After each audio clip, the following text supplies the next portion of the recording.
Ամանորի նախօրեին մի սոված երեխա դիմակայում է ցրտին, շքեղությամբ ու անտարբերությամբ լի մի առանձնատան դիմաց։ Նրան նվաստացնում է նա, ով պարտավոր էր պաշտպանել, սակայն մի անսպասելի հայացք խախտում է պատուհանների լռությունը։ Այն, ինչ թվում էր հերթական սովորական գիշեր, վերածվում է մի գաղտնիքի սկզբի, որը կարող է փոխել ամեն ինչ։ Եթե այս պատմությունը ձեզ հետաքրքրեց, մի մոռացեք բաժանորդագրվել մեր ալիքին, ասեք մեզ, թե որ քաղաքից եք դիտում։ Շարունակենք։ Ամանորի նախօրեին ամբողջ փողոցը սովորականից ավելի սառն էր թվում։ Լուսավորված տները ցուցադրում էին կատարյալ ծաղկեպսակներ, իսկ փակ դարպասներից այն կողմ լսվում էին խուլ ծիծաղի ձայներ, տարածվում համեղ ուտեստների բույրը։ Երանը շնչում էր այն հակասական կախարդանքով, որը կարող են ստեղծել միայն մեծ քաղաքները։ Մի կողմից չափազանցված առատություն, մյուս կողմից բաց վերքի պես ցավեցնող բացակայություն։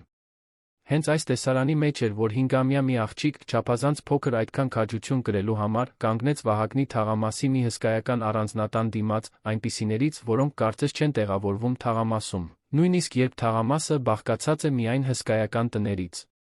Վարդագույն զգեստը վաղուց կորցրել էր իր փայլը, պատված փոշու անձրի հետքերով։ Մազերը խճճված էին, իսկ ցրտից կարմրած ձեռքերը դողում էին ոչ միայն սովից, այլ նորից վռնդվելու վախից։ Նա խորը շունչ քաշեց, կարծես փորձում էր մի խնդրանք, որն արդեն շատ անգամներ էր ուղղել աշխարհին, սեղմեց դռան զանգը։ Դարպասը բացվեց այնպիսի դանդաղությամբ, կարծես որոշում էին արժե՞, արդյոք տեսնել, թե ով է դրսում։ Առաջինը հայտնվեց անվտանգության աշխատակիցը, անթերի համազգեստով, ուսին ամրացված ռացիայով, հերթափոխի վերջի հոգնած արտահայտությամբ։ Վարդանը, ինչպես գրված էր նրա անվանակարտի վրա, աղջկան զննեց գլխից մինչ ոտք, նախքան նրա խոսելը, կարճ, ծաղրական ծիծաղ արձակեց, մի ծիծաղ, որը ոչ միայն իրենը չէր, այլ մի ամբողջ համակարգի, որը սովորել էր նորմալ համարել, որ այդքան փոքր երեխան միայնակ է փողոցում։ Ինչ է, ընտանիքիդ ես կորցրել, հարցրեց նա, կարծես եղանակի մասին խոսեր։ Աղջիկը դժվարությամբ կուլ տվեց։ Հպարտությունը միակ բանն էր, որ դեռ փորձում էր պաշտպանել, բայց սովը քանդում է նույնիսկ մեծահասակների պատերը։ Պարոն, ես ընդամենը մի ափսե ուտելիք էի ուզում, մի կտոր հաց, որե բան, ձայնը դուրս եկավ բարակ, անուշ, բայց բավականաչափ ամուր, որ կատակի տպավորություն չթողնի։ Անվտանգության աշխատակիցն այս անգամ իսկապես հաճույքով ծիծաղեց։ Նա մատնացույց արեց զարդարանքները, կարծես տեսարանը ներկայացում լիներ։ Նայիր միայն, հիմա էլ Ամանորը ռեստորան է դարձել։ Գնա ուրիշ տնից խնդրիր։ Սա դրա տեղը չէ։ Եվ հետո նա արեց այն, ինչը սովորաբար մարդուն ներսից կոտրում է, կանչեց մեկ այլ աշխատակցի, խնդրեց, որ նայի այս նորությանը, կարծես այդ երեխան կատակ լիներ, գիշերվա ձանձրույթը փարատելու համար։ Աղջիկը գլուխը կախեց, նայելով գետնին, փորձելով չլացել, որովհետև լացելն իր համար էներգիա վատնել էր։ Բայց նա չգիտեր, որ առանձնատան հսկայական պատուհանների հետում կային աչքեր, որոնք այնքան էլ տարված չէին խնջույքով։ Ներսում տունը թրթռում էր մեղմ երաժշտությունից, բաժակների զնգոցից, մի սեղանից, որը կարծես ամսագրի տեսարան լիներ, խոզի բուդ, քաղցրավենիք, մրգեր, ուտեստներ, որոնց գինը ներկաներից ոչ ոք չէր հիշում։ Այս ամենի կենտրոնում Միքայել Թադոսյանը, տան տերը, մի գործարար, որը հայտնի էր իր կոշտ, փակ անթերի զուսպ բնավորությամբ, շրջում էր որպես պարտադրված հյուրընկալ։ Նա ժպտում էր հյուրերին, բայց ժպիտը չէր հասնում աչքերին։ Վաղեմի կորստից հետո նա սովորել էր ապրել այնպես, կարծես զգալը վտանգավոր լիներ։ Ամանորն իր համար ավելի շատ հասարակական միջոցառում էր, քան ջերմ գրկախառնություն։ 48 տարեկանում Միքայելը կայսրություն էր կառուցել անշարժ գույքի ոլորտում։ Երանի բազմաթիվ շենքեր կրում էին նրա աննկատ ստորագրությունը։ Փողը երբեք խնդիր չէր եղել, բայց հանգստությունը միշտ հազվադեպություն։ Գրեթե 6 տարի այրի լինելով, նա ցավը վերածել էր աշխատանքի, իսկ աշխատանքը պատի։ Միակ դուստրը, Իզաբելլան, այժմ 23 տարեկան, ճարտարապետություն էր սովորում Բարսելոնայում, հազվադեպ էր տուն վերադառնում։ Հոր դստեր խոսակցությունները քաղաքավարի էին, բայց հեռու, կարծես երկուսն էլ լուր համաձայնագիր էին ստորագրել, չվիրավորել միմյանց, մտերմանալու փորձերով։ Այս գիշերվա խնջույքին Միքայելը ողջունում էր գործարարների, քաղաքական գործիչների, ընկերների, որոնք իրականում ընկերներ չէին, այլ պարզապես օգտակար ծանոթներ։ Նրանց թվում էր նրա զարմիկը, Ռուբենը, 45 տարեկան մի տղամարդ, որը միշտ մոտ էր լինում, երբ շահելու բան կար։ Ռուբենն աշխատում էր ընկերությունում, զբաղեցնում էր կարևոր պաշտոն, բայց բոլորը գիտեին, որ ազգանունն ավելի շատ կշիռ ուներ, քան իր կարողությունները։ Նա շրջում էր սրահում այնպիսի տեսքով, կարծես ամեն ինչի տերն ինքն է, բարձրաձայն մեկնաբանություններ անելով, չափից շատ ծիծաղելով, բոլորին հիշեցնելով, որ ինքն ընտանիքի անդամ է։ Նրա կողքին Ջուլիետան էր, առանձնատան տնտեսուհին, 52 տարեկան, պողպատի պես կոշտ մի կին, որը երկաթե ձեռքով ղեկավարում էր տունը դեռ այն ժամանակներից, երբ Միքայելի կինը ողջ էր։ Ջուլիետան գիտեր այդ կալվածքի ամեն անկյունը, դարակներում պահված ամեն գաղտնիք, միջանցքներում չասված ամեն խոսք։ Նա պաշտպանում էր տան կարգուկանոնը, ինչպես թագավորություն են պաշտպանում, այդ կարգուկանոնին սպառնացող ցանկացած վտանգ վերածվում էր լուռ արդյունավետությամբ։ Մինչ որ, առանց կամենալու, Միքայելը լսեց դրսի ծիծաղը։ Դա տոնին անհամապատասխան ձայն էր։ Ագրեսիվ ծիծաղ, որը չէր սազում ամանորյա երգերին։ Միքայելը կանգ առավ սրահի մեջտեղում, ռեֆլեքսիվորեն մոտեցավ պատուհանին։ Վարագույրը կիսաբաց էր, դարպասի լույսերի փայլը ստվերներ էր գծում այգում։ Նա տեսավ աղջկան։ Տեսավ նրա փոքրությունը դարպասի դիմաց։ Տեսավ անվտանգության աշխատակցի ծաղրը։ Տեսավ արհամարհանքի ժեստը։ Եվ տեսավ ամենակարևորը, այդ երեխայի կեցվածքը, որը փորձում էր չփլուզվել, կարծես արդեն սովոր էր, որ իրեն վերաբերվեն որպես անհարմարության։ Մի պահ ամբողջ սրահն անհետացավ։ Միքայելի ձեռքը ուժգին սեղմեց վարագույրի կտորը։ Նա իմպուլսիվ մարդ չէր, բայց այդ տեսարանում մի բան լուրջ սրի պես խոցեց նրա զրահը։ Այդ աղջկա մեջ մի բան կար, մի բան, որը նա չէր կարող անվանել, բայց որն իրեն ձգում էր անբացատրելի ուժով։ Եվ երբ նա հեռացավ պատուհանից, ոչ թե քայլում էր, այլ վճռականորեն շարժվում։ Ոչ ոք չէր սպասում, որ հարուստ մարդկանց սովորության համաձայն հրամայելու փոխարեն, որ լուծեն այդ հարցը, նա ինքը գնաց դեպի գլխավոր մուտքը։ Ներսում երաժշտությունը շարունակում էր հնչել, հյուրերը նույնիսկ չնկատեցին տանտիրոջ անհետանալը, բայց ծառայողները նկատեցին։ Ջուլիետան իր անթերիս կոստյումով խիստ հանգույցով հավաքված մազերով, փորձեց միջամտել մի հայացքով, որն ասում էր՝ սա տեղին չէ։ Գերասիմը, Միքայելի անձնական օգնականը, մի մանրախնդիր մարդ, որը մշտապես անհանգստանում էր իր տնօրենի իմիջի համար, արագ մոտեցավ, շշնջալով ինչ-որ բան հրապարակայնության ռիսկի մասին։ Նույնիսկ Ռուբենը, շամպայնի բաժակը ձեռքին, ցածրաձայն մեկնաբանեց, որ աղքատը պրոբլեմ է բերում։ Միքայելը ոչ ոքի չպատասխանեց։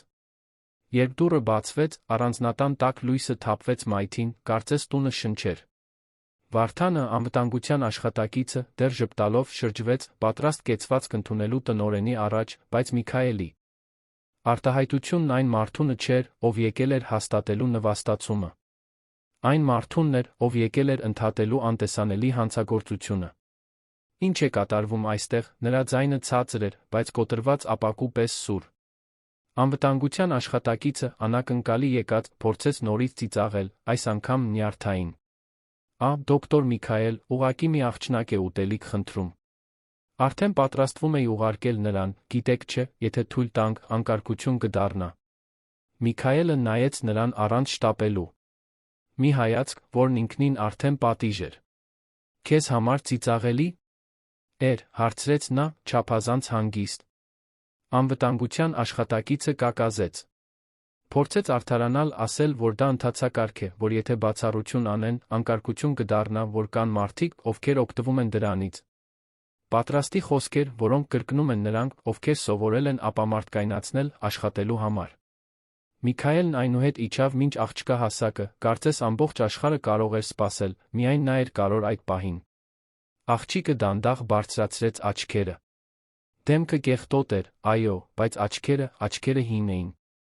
Աչքեր մեկի, ով չափազանց շուտ էր չափազանց շատ բան տեսել։ Ինչ է անունդ, հարցրեց նա, իսկ հետո ուղեց իրեն, հիշելով, թե ինչպես կարող են հարցերը վիրավորել։ Չէ, թող։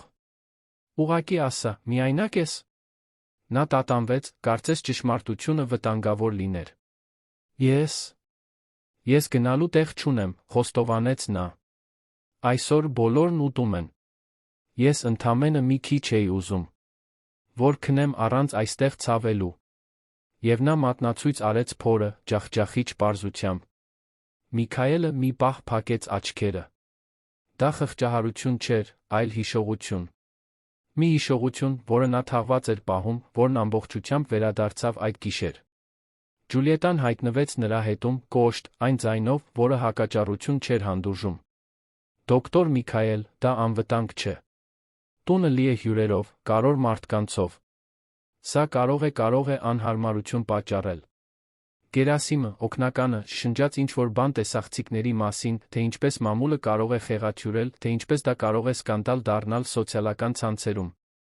Ռուբենը, ավելի հետում, թունոտ մեկնաբանություն արձակեց, որը կտրեց օդը։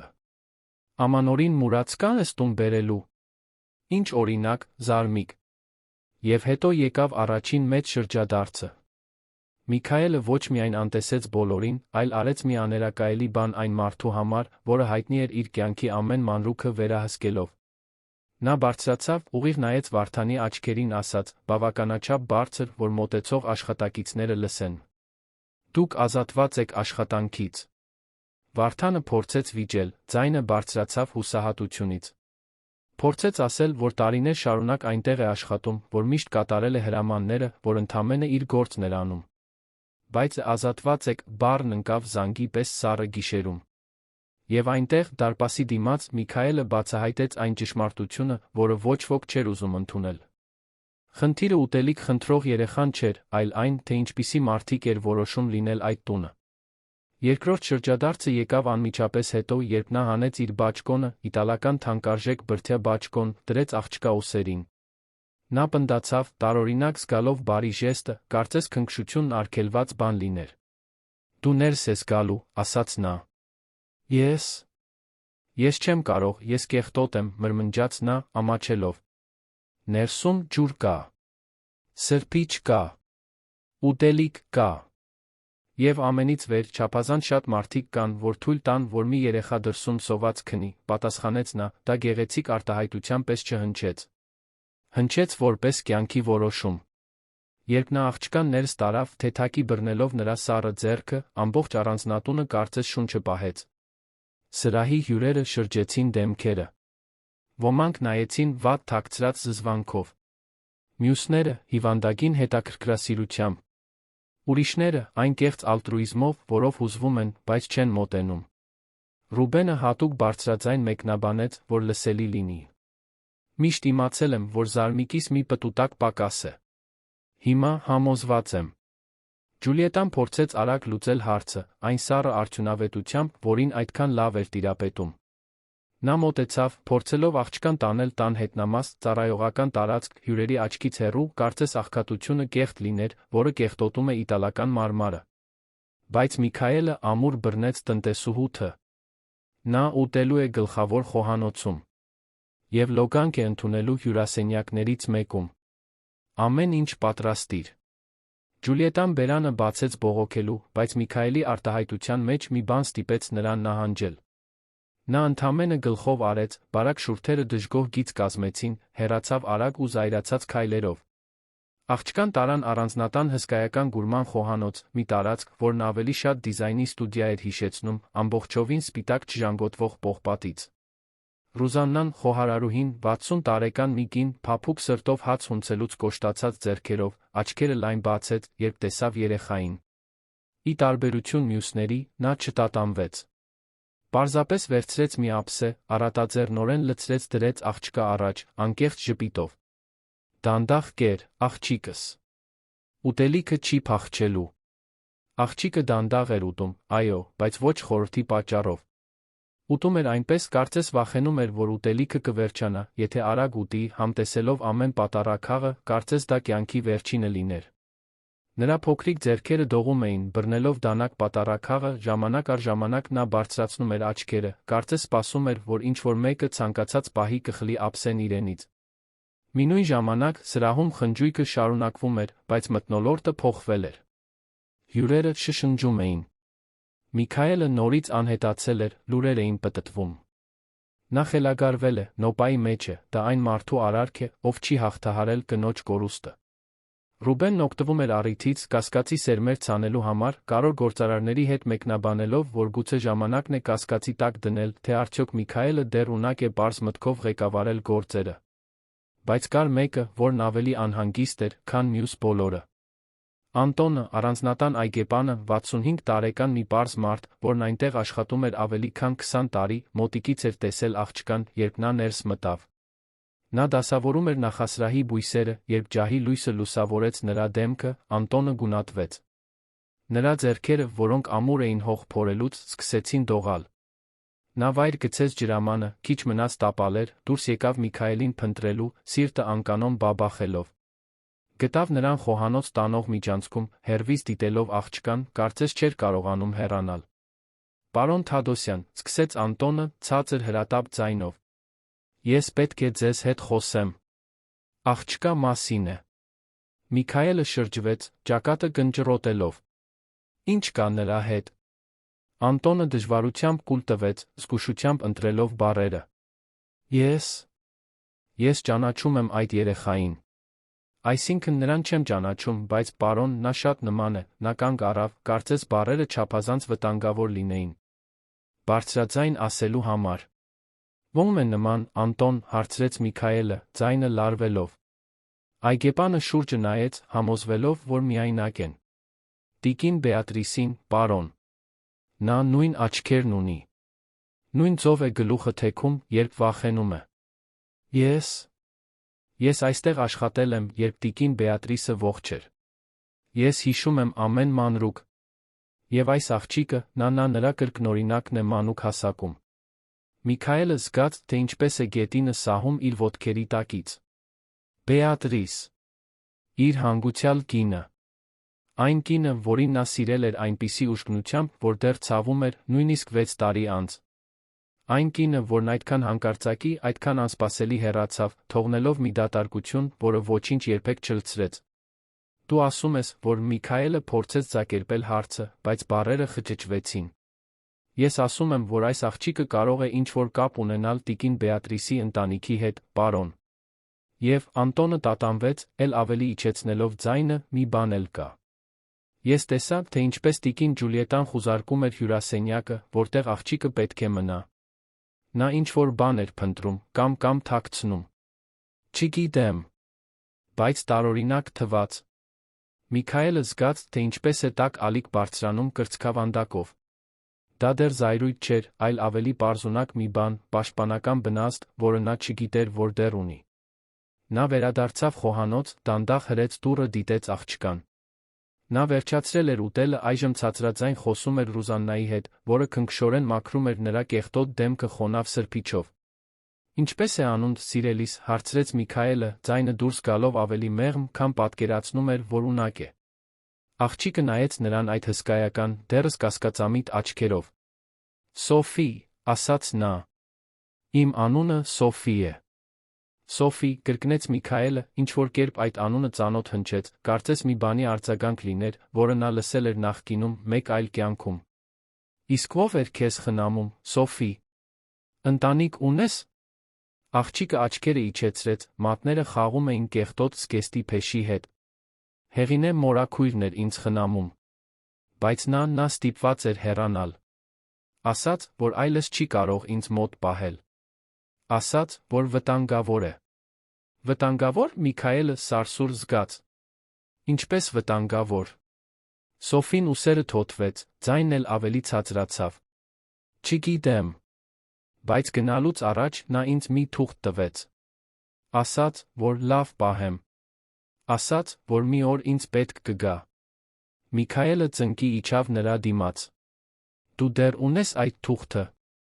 Սոֆին տատանվեց, շուրջը նայելով, կարծես վախենում էր, որ իրեն կբռնեն սխալ բան անելիս։ Հետո դանդաղ, ձեռքը մտցրեց զգեստի պատրված գրպանը, հանեց մի ճմրթված ու կեղտոտ թղթի կտոր։ Երկու ձեռքով մեկնեց Միքայելին, կարծես գանձ հանձներ։ Միքայելը զգուշությամբ բացեց թուղթը, այն, ինչ կարդաց այնտեղ, ստիպեց նրա աշխարհը կանգ առնել։ Դա ծննդյան վկայական էր։ Մասամբ պատրված վկայական, որոշ տվյալներ ջնջված, բայց բավարար տեղեկություններով, որպեսզի նրա սիրտը սկսի արագ բաբախել։ Մոր անունը անընթեռնելի էր, բայց կողքին ձեռագիր գրառում կար, մի գրելաոճով, որը նա չափազանց լավ էր ճանաչում։ Բեատրիս, հոգ տար այս երեխային։ Նա քո մի մասն է, նույնիսկ եթե դու երբեք չես իմացել։ Միքայելի ձեռքերը դողացին։ Նա կարդաց ու վերընթերցեց այդ բառերը, փորձելով ընկալել անհնարինը։ Բեատրիս։ Իր կինը։ Ինչպես կարող էր նա ներգրավված լինել սրանում։ Ով էր այս երեխան։ Ինչ գաղտնիք էր կրել իր կինը։ Եվ հետո մի հիշողություն վերադարձավ, պարզ ու ցավոտ։ Բեատրիսի մահից 6 ամիս առաջ նա տարօրինակ հեռու էր դարձել։ Ասում էր, որ հոգնած է, որ ժամանակի կարիք ունի։ Միայնակ մեկնեց լոռու մարզ, մի վայր, որի մասին երբեք լավ չբացատրեց, թե ինչու է ուզում այցելել։ Այնտեղ մնաց 2 շաբաթ։ Երբ վերադարձավ, փոխված էր, ավելի լուռ, անտեսանելի բեռ կրելով։ Միքայելը փորձեց հարցնել, բայց նա միշտ խուսափում էր, միշտ խոստանում, որ մի օր կպատմի։ Այդ օրը երբեք չեկավ։ Միքայելը աչքերը բարձրացրեց դեպի Սոֆին, այժմ տեսնում էր ոչ միայն լքված երեխայի, այլ մի առեղծված, որը կապված էր այն կնոջ հետ, որին նա ամենաշատն էր սիրել։ Սենյակը կարծես պտտվեց։ Հանկարծ այդ աղջիկը ոչ միայն օգնության կարիք ունեցող մեկն էր։ Նա բանալի էր։ Բանալի մի դրան համար, որի գոյության մասին Միքայելը նույնիսկ չգիտեր։ Դրսում, սրահում, խնջույքը շարունակվում էր։ Բայց այդ առանձնատան սրտում մի ճշմարտություն սկսում էր ի հայտ գալ, վտանգավոր, անխուսափելի։ Եվ մինչ Միքայելը բռնել էր այդ թուղթը ձեռքերում, զգալով դեռ սպասվող բացահայտումների ծանրությունը, նա չգիտեր, որ ինչ-որ մեկն արդեն տեսել էր այն, ինչ նա էր տեսել։ Մեկը, որն այժմ ամեն ինչ կաներ, որպեսզի այդ թուղթն անհետանա։ Ջուլիետան կանգնած էր միջանցքի ստվերում, աչքերը հառած Միքայելին աղջկան, դեմքը կավիճի պես գունատ։ Նա տեսել էր թուղթը։ Տեսել էր նրա արձագանքը։ Եվ այժմ շտապելով նա հանեց հեռախոսը գրպանից արագ հաղորդագրություն գրեց անանուն համարին։ Նա այստեղ է։ Նա տեսավ փաստաթուղթը։ Պետք է արագ գործենք։ Պատասխանը եկավ վայրկյանների ընթացքում։ Արա այն, ինչ անհրաժեշտ է։ Այդ երեխան չի կարող մնալ։ Ջուլիետան պահեց հեռախոսը, խորը շունչ քաշեց, վերադարձավ սրահ, անթերի զուսպ դեմքով, կարծես ոչինչ տեղի չէր ունեցել։ Բայց ներսում նա գիտեր, պատերազմը սկսվել էր։ Եվ այդ պատերազմում Սոֆին այն մրցանակն էր, որը ոչ ոք չէր կարող կորցնել։ Լուսաբացը դանդաղ եկավ, կարծես վախենում էր արթնացնել այն գաղտնիքները, որոնք ամանորի գիշերը բացահայտել էր։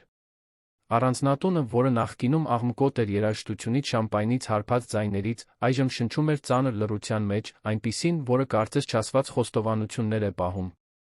Վերջին հյուրերը ժամեր առաջ էին գնացել, թողնելով դատարկ բաժակներ, ճմրթված անձեռոցիկներ, չարախոս մեկնաբանություններ, որոնք դեռ արձագանքում էին միջանցքներում անտեսանելի ուրվականների պես։ Միքայելը չէր քնել։ Ոչ էլ փորձել էր։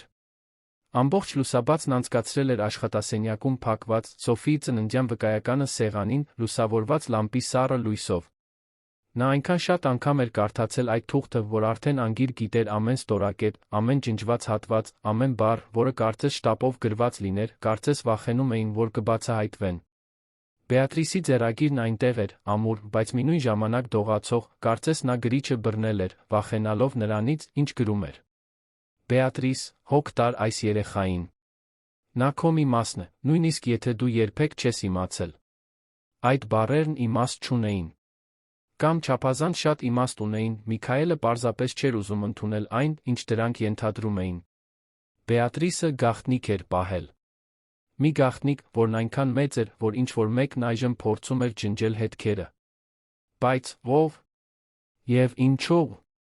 Միքայելը ոտքի կանգնեց, մկանները ցավում էին լարվածությունից, մոտեցավ պատուհանին։ Դրսում այգին պատված էր սառը ցողով, որը փայլում էր լապտերների լույսի տակ։ Ամեն ինչ հանգիստ էր թվում, բայց նա գիտեր, որ հանգստությունը սուտ էր։ Ջուլիետան նախորդ գիշեր չափազանց արագ էր գործել։ Նրա հայացքը, երբ տեսավ թուղթը, այն ձև, որով նա հեռացավ առանց որևէ բան ասելու, բայց ամեն ինչ գրված էր։ Դեմքին։ Նա ինչ-որ բան գիտեր։ Եվ ավելի վատ, նա ինչ-որ մեկին էր պաշտպանում։ Միքայելը վերցրեց հեռախոսը, զանգահարեց Գերասիմին, իր օգնականին։ Առավոտյան ժամը 5-ն էր, բայց դա կարևոր չէր։ Գերասիմի քնաթաթախ զայրացած ձայնը պատասխանեց երրորդ զանգին։ Պարոն Թադոսյան։ Ինչ-որ բան է պատահել։ Ուզում եմ, որ մի մարդու հետաքննես, ասաց Միքայելը, առանց նախաբանի։ Հեղին է։ Ազգանուն չունեմ, բայց նա խնամում էր Սոֆիին, այն աղջկան, որին երեկ տուն բերեցի։ Ուզում եմ իմանալ, ով է նա, որտեղ է ապրում, ում հետ է շփվում։ Եվ Գերասիմ, նա դադար տվեց, զգույշ եղիր։ Չեմ ուզում, որ որե մեկն իմանա, որ փնտրում եմ։ Գերասիմը տատանվեց գծի մյուս կողմում։ Պարոն, ամբողջ հարգանքով, վստահ եք, որ ուզում եք խառնվել սրան։ Այսինքն աղջիկը հայտնվեց ոչ մի տեղից, առանց փաստաթղթերի, առանց ոչնչի։ Կարող է բեմադրություն լինել։ Կան մարդիկ, որոնք երեխաներին օգտագործում են հարուստներին խաբելու համար։ Դուք դա գիտեք։ Միքայելը փակեց աչքերը, խորը շունչ քաշելով զայրույթը զսպելու համար։ Ես քո կարծիքը չհարցրի, Գերասիմ։ Ես հետաքննություն խնդրեցի։ Կարող ես անել, թե։ Պետք է մեկին փնտրեմ, ով կարող է։ Գիծը լուռ մնաց 2 երկար վայրկյան։ Կանեմ, պարոն։ Ինձ մինչ օրվա վերջ ժամանակ տվեք։ Միքայելն անջատեց հեռախոսը առանց հրաժեշտ տալու վերադարձավ սեղանին։ Բացեց կողային դարակը, հանեց մի հին լուսանկար, որը պահվում էր ժամանակից դեղնած ծրարում։ Դա Բեատրիսի լուսանկարն էր, որն արվել էր մի սովորական երեկոյան, Դիլիջան կատարած իրենց ուղղորության ժամանակ։ Նա մեջքով էր, նայում էր հորիզոնին, քամին խառնում էր նրա շագանակագույն մազերը։ Միքայելը միշտ սիրել էր այդ լուսանկարը, որովհետև այն որսացել էր մի բան, որը Բեատրիսը հազվադեպ էր ցույց տալիս, խորը մելանխոլիա, կարծես նա միշտ անտեսանելի բեռ էր կրում։ Նա երբեք չէր հասկացել այդ բեռը։ Այժմ, նայելով վերի հարկի հյուրասենյակում քնած Սոֆիին, նա մտածում էր, թե արդյոք վերջապես մոտ է բացահայտմանը։ Սոֆին տեղավորել էին տան ամենագեղեցիկ սենյակներից մեկում, հսկայական մահճակալով, փետուրե վերմակով, այգու գեղեցիկ տեսարանով։ Ռուզաննան, խոհարարուհին, պնդել էր, որ անձամբ լողացնի նրան մայրական քնքշությամբ, որը ստիպել էր աղջկան առաջին անգամ հանգստանալ։ Լոգանքից հետո, հագնելով Իզաբելլայի հին շապիկից պատրաստված իմպրովիզացված գիշերազգեստ, որը Ռուզաննան գտել էր պահարանում, Սոֆին գրեթե անմիջապես քնել էր, կարծես մարմինը վերջապես հանգստանալու թույլտվություն ստացած լիներ։ Բայց նույնիսկ քնած ժամանակ Սոֆին զգոն էր թվում։ Ճակատը կնճռոտված, ձեռքերը բռունցք արած, կարծես պաշտպանվում էր ինչ-որ բանից, նույնիսկ երազում։ Միքայելը դանդաղ բարձրացավ աստիճաններով, քայլերը խլացված պարսկական գորգի վրա, կանգնեց սենյակի դռան մոտ։ Թեթակի հրեց դուռը մնաց այնտեղ, պարզապես դիտելով։ Սոֆին քնած էր կողքի վրա, կծկված վախեցած ձագի պես։ Նա զգաց, թե ինչպես է ինչ-որ բան շարժվում կրծքավանդակում, մի տարօրինակ քնքշություն, որը տարիներ շարունակ չէր զգացել։ Իզաբելլայի մեծանալուց հեռանալուց հետո, Բեատրիսի մահից հետո, Միքայելը մոռացել էր, թե ինչ է նշանակում անվերապահորեն հոգ տանել որե մեկի մասին։ Եվ հետո մի իմպուլսով, որը նա չէր պլանավորել, Միքայելը մտավ սենյակ, աթոռ քաշեց, նստեց մահճակալի կողքին։ Մնաց այնտեղ, պարզապես դիտելով Սոֆիի հանգիստ շնչառությունը, 6 տարվա մեջ առաջին անգամ նա լաց եղավ։ Լաց եղավ լուռ, առանց հեկեկոցների, պարզապես արցունքները ծանր իջնում էին դեմքով։ Լաց եղավ կորցրած կնոջ համար։ Լաց եղավ հեռացած դստեր համար։ Լաց եղավ բոլոր այն տարիների համար, որոնք անցկացրել էր պատեր կառուցելով, կամուրջների փոխարեն։ Եվ լաց եղավ, որովհետև ինչ-որ անբացատրելի կերպով, այդ աղջիկն իր մեջ արթնացրել էր մի բան, որը նա երդվել էր այլս երբեք չզգալ՝ հույս։ Երբ առը վերջապես ծագեց, երկինքը ներկելով նարնջագույն վարդագույն, Միքայելը դեռ այնտեղ էր, նստած Սոֆիի կողքին։ Նա դանդաղ արթնացավ, աչքերը շփոթված բացվեցին, կարծես չգիտեր, թե որտեղ է։ Երբ տեսավ Միքայելին, մի պահ պնդացավ, բայց հետո նա ժպտաց, հոգնած, բայց անկեղծ ժպիտով, նա հանգստացավ։ «Բարի լույս, Սոֆի», ասաց նա մեղմորեն։ «Բարի լույս, պարոն», պատասխանեց նա, ձայնը դեռ խռպոտ քնից։ «Կարող ես ինձ Միքայել ասել»։ Սոֆին գլխով արեց, բայց տատանում կար, կարծես անունները չափազանց անձնական բաներ լինեին այդքան արագ կիսվելու համար։ «Նախաճաշել ուզում ես», հարցրեց Միքայելը։ Սոֆիի աչքերը փայլեցին, բայց նա զսպեց ոգորությունը, կարծես ցանկություն ցուցաբերելը վտանգավոր լիներ։ «Կարելի է»։ «Կարելի է»։ Եվ այսօր դու ոչ մի բանի համար թույլտվություն խնդրելու կարիք չունես, լավ։ Այստեղ դու անվտանգ ես։ Սոֆին նայեց նրան այդ հսկայական, հին աչքերով, առաջին անգամ մի փոքրիկ, գրեթե աննկատ ժպիտ հայտնվեց նրա շուրթերի անկյունում։ Ներքի հարկում խոհանոցն արդեն եռում էր։ Ռուզաննան պատրաստում էր նախաճաշը սովորականի պես խնամքով, տաք հաց, տնական թխվածքներ, թարմ մրգեր, բնական հյութեր։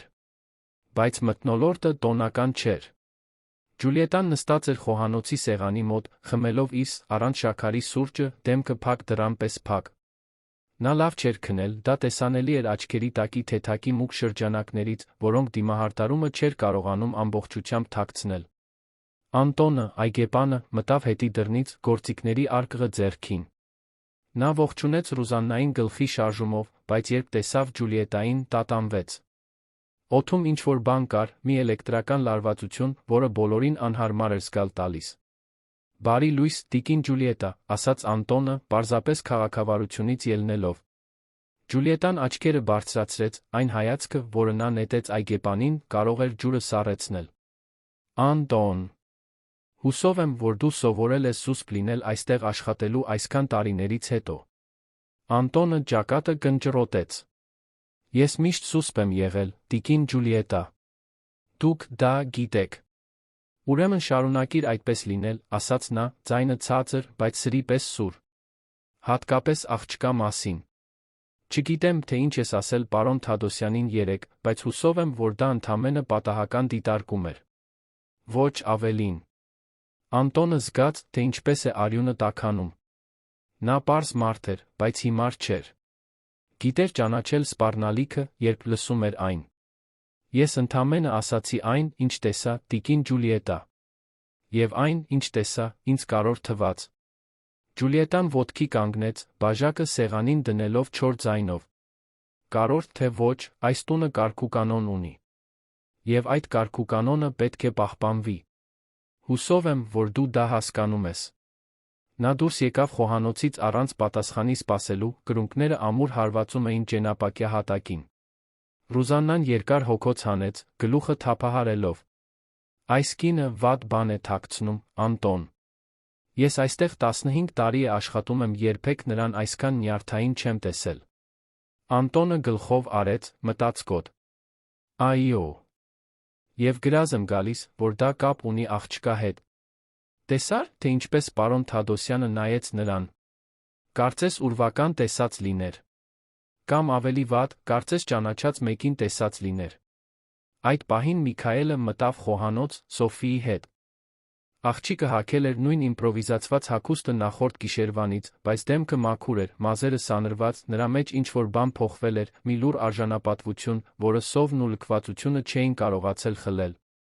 Ռուզաննան լայն ժպտաց արդեն սկսեց ափսել լցնել։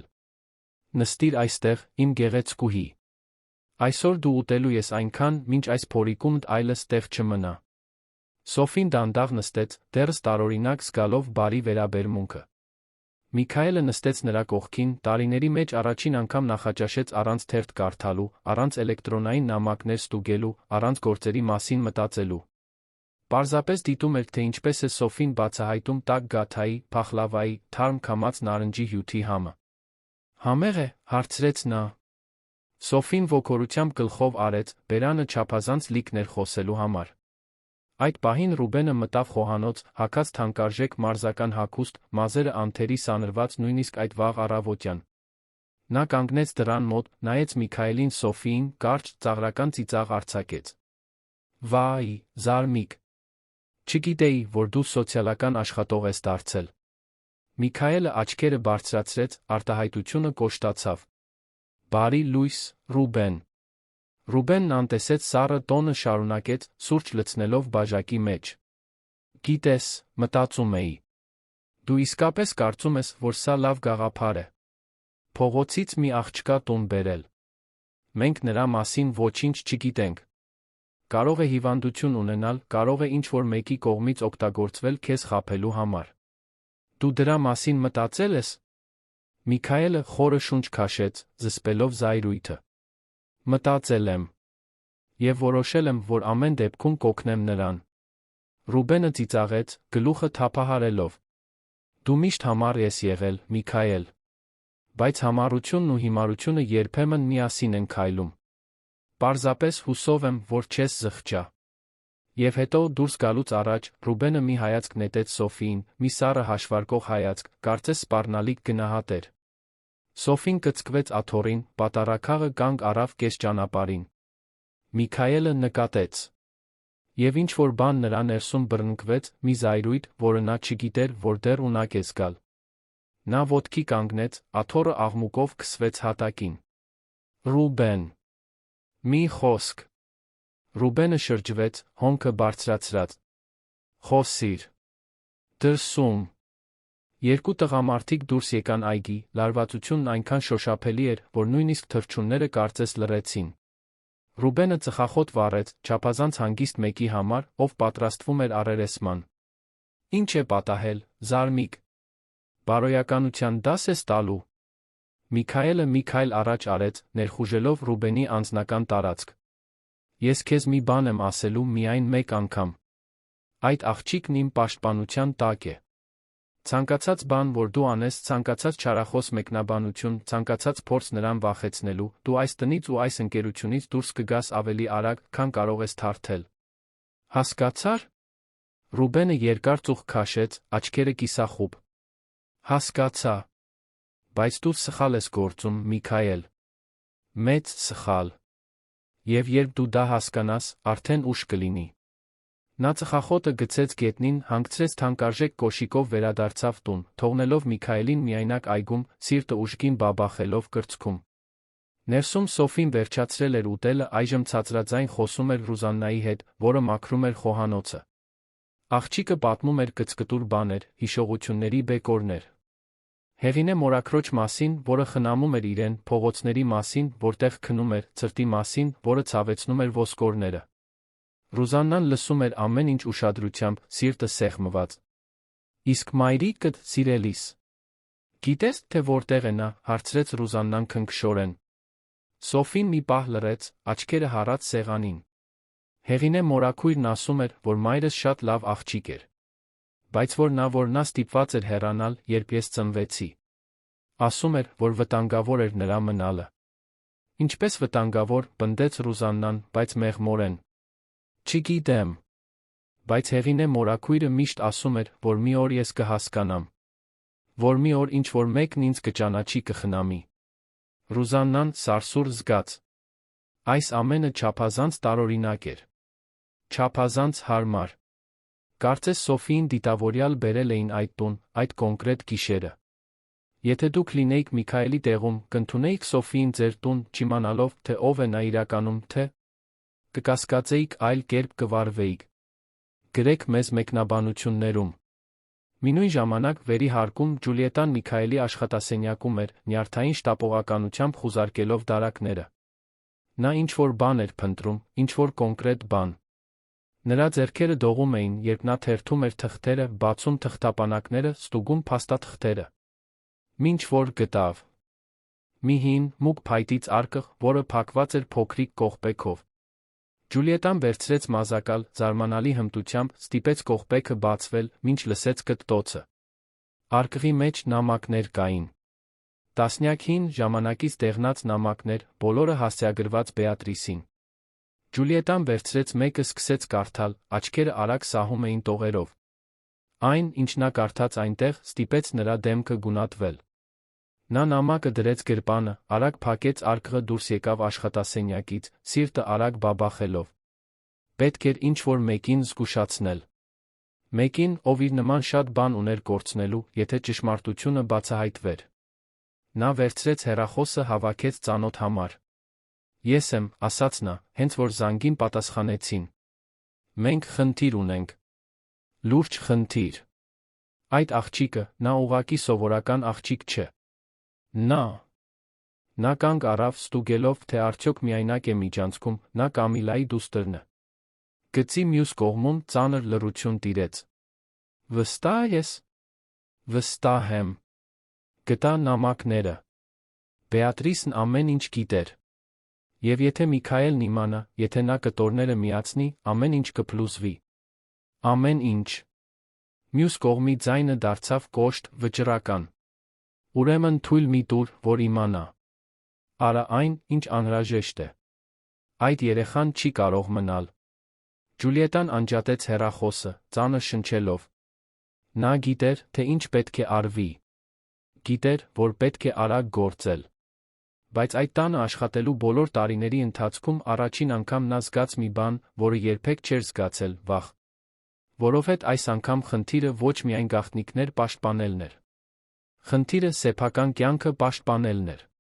Եվ մինչ Ջուլիետան իջնում էր աստիճաններով, խնամքով վերականգնված դեմքով, ծածնելով նորմալություն, Միքայելը վերադառնում էր տուն, չիմանալով, որ այդ նույն պահին ինչ-որ մեկն արդեն որոշել էր, որ Սոֆին պետք է անհետանա։ Առավոտվա մնացած մասն անցավ խաբուսիկ հանգստության մեջ։ Միքայելը որոշեց տանը մնալ, ինչը հազվադեպ էր մի մարդու համար, ով սովորաբար աշխատում էր նույնիսկ տոներին։ Նա չեղարկեց բոլոր հանդիպումները, անտեսեց գործընկերների հաճախորդների համար զանգերը, ամբողջ օրը նվիրեց Սոֆիին։ Տարավ նրան ծանոթանալու այգուն, ցույց տվեց ծաղիկները, որոնք Անտոնն այդքան խնամքով էր աճեցնում, թույլ տվեց, որ նա բոբիկ վազի դեռս ցողից խոնավ խոտի վրա։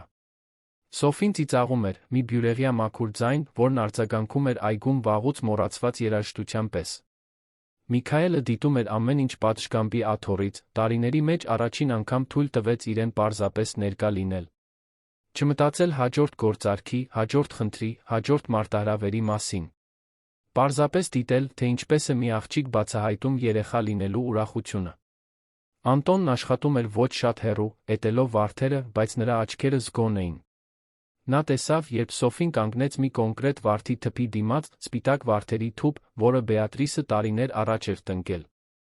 Աղջիկը մեկնեց ձեռքը քնքշորեն դիպավ թերթիկներին, հետո, առանց որե մեկի սովորեցնելու, նա սկսեց ցածրաձայն երգել մի երգ։ Մի հին երգ, այնպիսիներից, որոնք տատիկից մորն են անցնում, մորից դստերը։ Անտոնը վայր գցեց էտիչը։ Այդ երգը։ Նա ճանաչում էր այդ երգը։ Դա այն երգն էր, որը Բեատրիսը երգում էր, երբ միայնակ էր այգում, մտածելով, որ ոչ ոք չի լսում։ Մի երգ կարոտի, հեռավորության, անհնար սերերի մասին։ Ինչպես էր այդ աղջիկը ճանաչում այդ երգը։ Անտոնը նայեց Միքայելին, տեսավ, որ նա նույնպես լսել էր։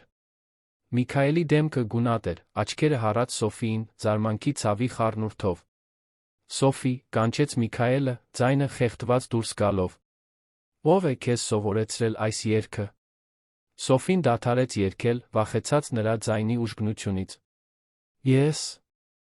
Ես չգիտեմ։ Կարծում եմ, հեղին է մորաքույրը։ Կամ գուցե ես միշտ իմացել եմ։ Չեմ հիշում։ Միքայելը ոտքի կանգնեց, ոտքերը դողում էին։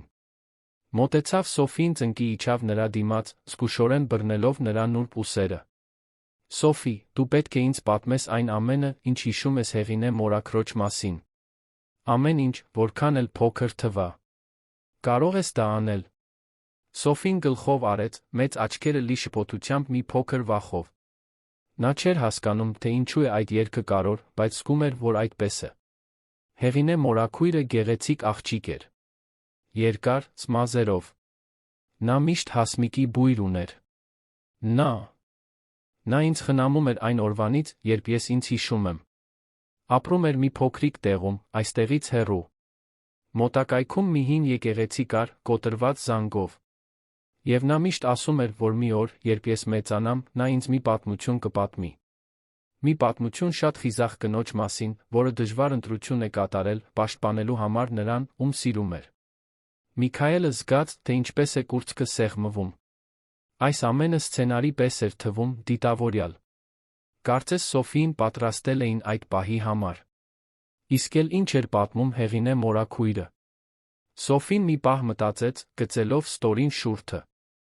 Նա ասում էր, որ ես յուրահատուկ եմ։ Որ ինձ փնտրող մարդիկ կան։ Լավ մարդիկ, վատ մարդիկ։ Եվ որ ես պետք է զգույշ լինեմ, որովհետև ոչ բոլոր ժպտացողներն են ընկեր։ Միքայելը արագ հայացք փոխանակեց Անտոնի հետ։ Այգեպանը դանդաղ գլուխը թափահարեց, կարծես հաստատում էր կասկածը։ Այդ պահին Ռուզաննան հայտնվեց խոհանոցի դռան մոտ, ձեռքով անելով Միքայելին։ Պարոն Թադոսյան, պարոն Գերասիմն է հեռախոսի մոտ։ Ասում է, որ շտապ է։ Միքայելը տատանվեց։ Չէր ուզում Սոֆիին միայնակ թողնել, բայց այդ տեղեկությունների կարիքն ուներ։ Նա ոտքի կանգնեց, խնդրեց Անտոնին աչքը աղջկա վրա պահել, մտավ տուն։ Գերասիմը հեռախոսի մոտ էր, ձայնը լարված։ Պարոն, որոշ տեղեկություններ ստացա այդ հեղինեի մասին։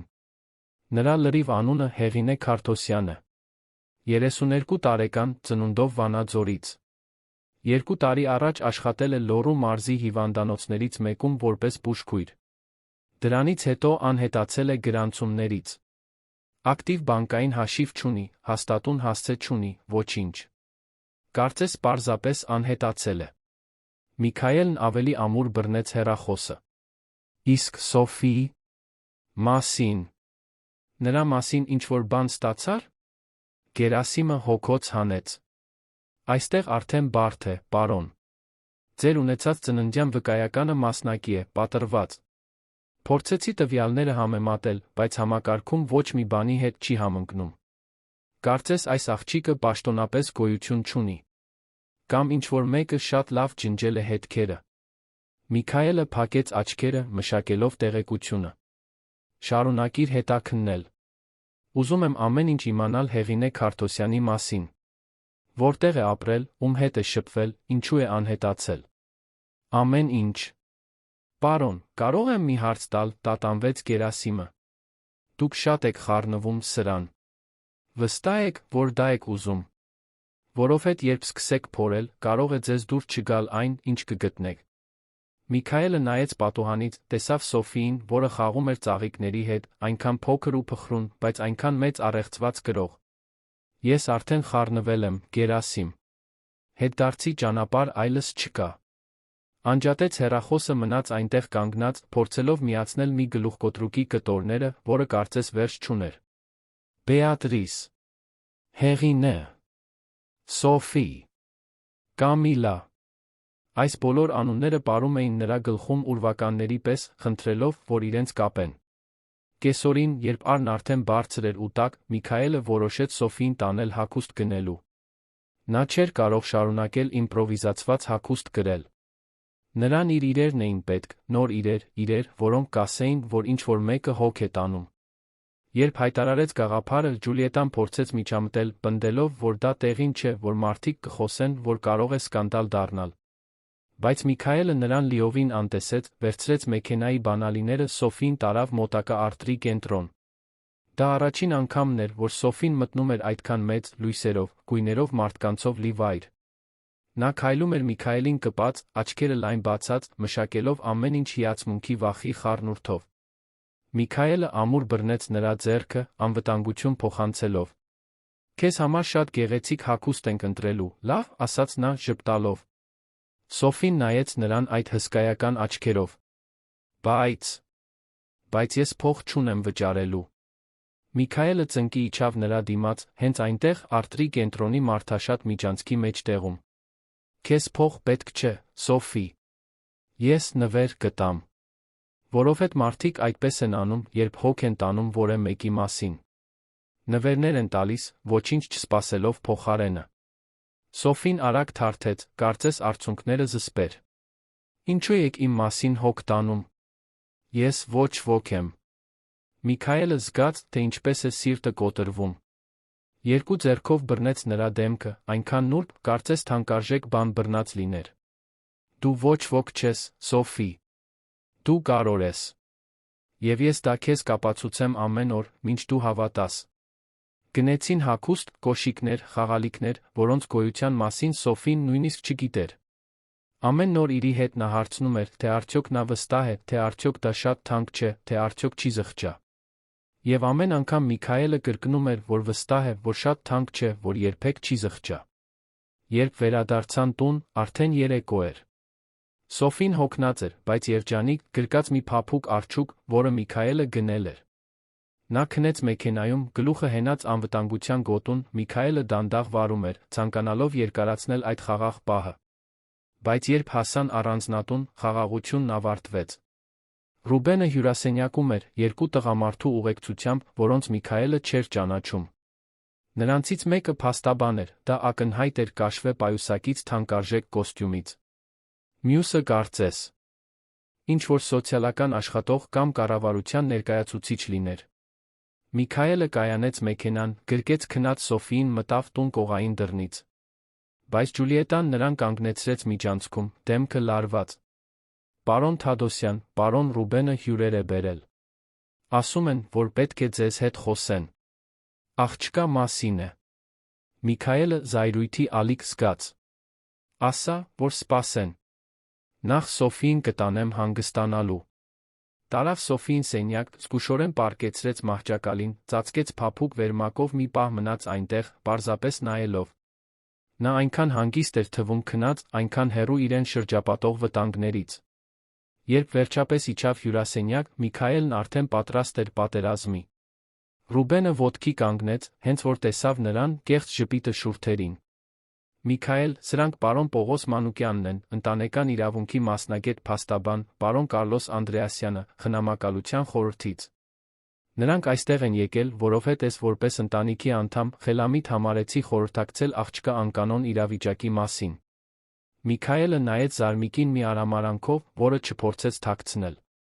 Դու խնամակալության խորհուրդ ես կանչել։ Առանց ինձ հետ խորհրդակցելու։ Ռուբենը ձեռքերը բացեց, ծածնելով անմեղություն։ Զարմիկ, ես ընդամենը նրա լավն եմ մտածում։ Եվ քո լավը նույնպես։ Դու չես կարող պարզապես փողոցից մի երեխա վերցնել ու տուն բերել։ Կարգ կա։ Օրենք կա։ Եվ եթե դու չհետես, լուրջ խնդիրներ կարող ես ունենալ։ Խնամակալության խորհրդի մարդը, Կարլոսը, մի քայլ առաջ արեց։ Նա մոտ 50 տարեկան մի տղամարդ էր, հոգնած դեմքով, կարծես շատ ողբերգություններ տեսած լիներ։ Պարոն Թադոսյան, հասկանում եմ ձեր օգնելու մտադրությունը, բայց պարոն Ռուբենը ճիշտ է։ Երեխան պետք է գրանցվի, գնահատվի։ Մենք պետք է իմանանք նրա ծագումը, թե արդյոք ընտանիքը փնտրում է, թե արդյոք ռիսկային իրավիճակում է։ Մենք չենք կարող նրան այստեղ թողնել առանց օրինական ընթացակարգերի։ Միքայելը ձեռքերը խաչեց, ծնոտը սեղմված։ Նա ընտանիք չունի։ Ռիսկային իրավիճակում է, այո, բայց ոչ այստեղ։ Այստեղ նա անվտանգ է։ Փաստաբանը Պողոսը ուղեց ակնոցը խոսեց այն պրոֆեսիոնալ սառը ձայնով։ Պարոն Թադոսյան, ամբողջ հարգանքով, դուք այդ երեխայի օրինական խնամակալությունը չունեք։ Տեխնիկապես, այն, ինչ դուք անում եք, կարող է բնութագրվել որպես առանգում։ Բառն ընկավ սենյակում ռումբի պես։ Միքայելը մի քայլ առաջ արեց, աչքերը կայծկլտում էին։ Առանգում։ Ես այդ աղջկան փրկել եմ փողոցից։ Սովից։ Ցրտից։ Եվ դուք այստեղ եկել եք ինձ առանգման մեջ մեղադրելու։ Ոչ ոք չի մեղադրում, պարոն Թադոսյան, փորձեց հանգստացնել Կարլոսը։ Բայց հասկացեք, մենք պետք է հետենք կարգին։ Աղջիկը պետք է գնահատում անցնի, պետք է ժամանակավորապես դրվի պետության խնամքի տակ, մինչ մենք հետաքննենք նրա իրավիճակը։ Պետության խնամքի տակ, կրկնեց Միքայելը, ձայնը լի սարկազմով։ Դուք ուզում եք ասել մանկատուն։ Դուք ուզում եք նրան հանել մի տնից, որտեղ նրան խնամում են, կերակրում, պաշտպանում, գցել լեփ-լեցուն մանկատուն։ Կարլոսը հոգնած հոգոց հանեց։ Այդքան պարզ չէ, պարոն Թադոսյան։ Բայց այո, ժամանակավորապես, մինչ իրավիճակը կարգավորենք, նա պետք է գնա մանկատուն։ Միքայելը զգաց, թե ինչպես է աշխարհը փլուզվում։ Նայեց Ռուբենին, հասկացավ ամեն ինչ։ Սա կարգին հետելու մասին չէր։ Սա Սոֆիին իրենից հեռացնելու մասին էր։ Սա գաղտնիքները թաղված պահելու մասին էր։ Դուրս եկեք իմ տնից, ասաց Միքայելը, ձայնը ցածր, բայց վտանգավոր։ Պարոն Թադոսյան, փորձեց վիճել Կարլոսը։ Դուրս եկեք իմ տնից հիմա։ Փաստաբանն ու խնամակալության խորհրդի մարդը անհարմար հայացքներ փոխանակեցին։ Ռուբենը ժպտաց, իմանալով, որ կասկածի սերմը ցանել է։ Միքայել, խելամիտ եղիր։ Դու չես կարող օրենքի դեմ պայքարել։ Կարող եմ։ Եվ կպայքարեմ։ Միքայելը մոտեցավ դռանը բացեց այն։ Եվ բոլորդ, դուրս եկեք հիմա, նախքան անվտանգությանը կանչեմ, որ ուժով հանի։ Տղամարդիկ դուրս եկան, բայց գնալուց առաջ Կարլոսը մի այցեքարտ թողեց սեղանին։ Պարոն Թադոսյան, ես հասկանում եմ, որ դուք ուզում եք օգնել։ Բայց խնդրում եմ, սառը գլխով մտածեք։ Երեխայի բարօրությունն առաջին տեղում է։ Մենք վաղը կվերադառնանք դատական որոշմամբ, եթե անհրաժեշտ լինի։ Երբ դուռը փակվեց, Միքայելը մնաց միայնակ սենյակում, դողալով զայրույթից վախից։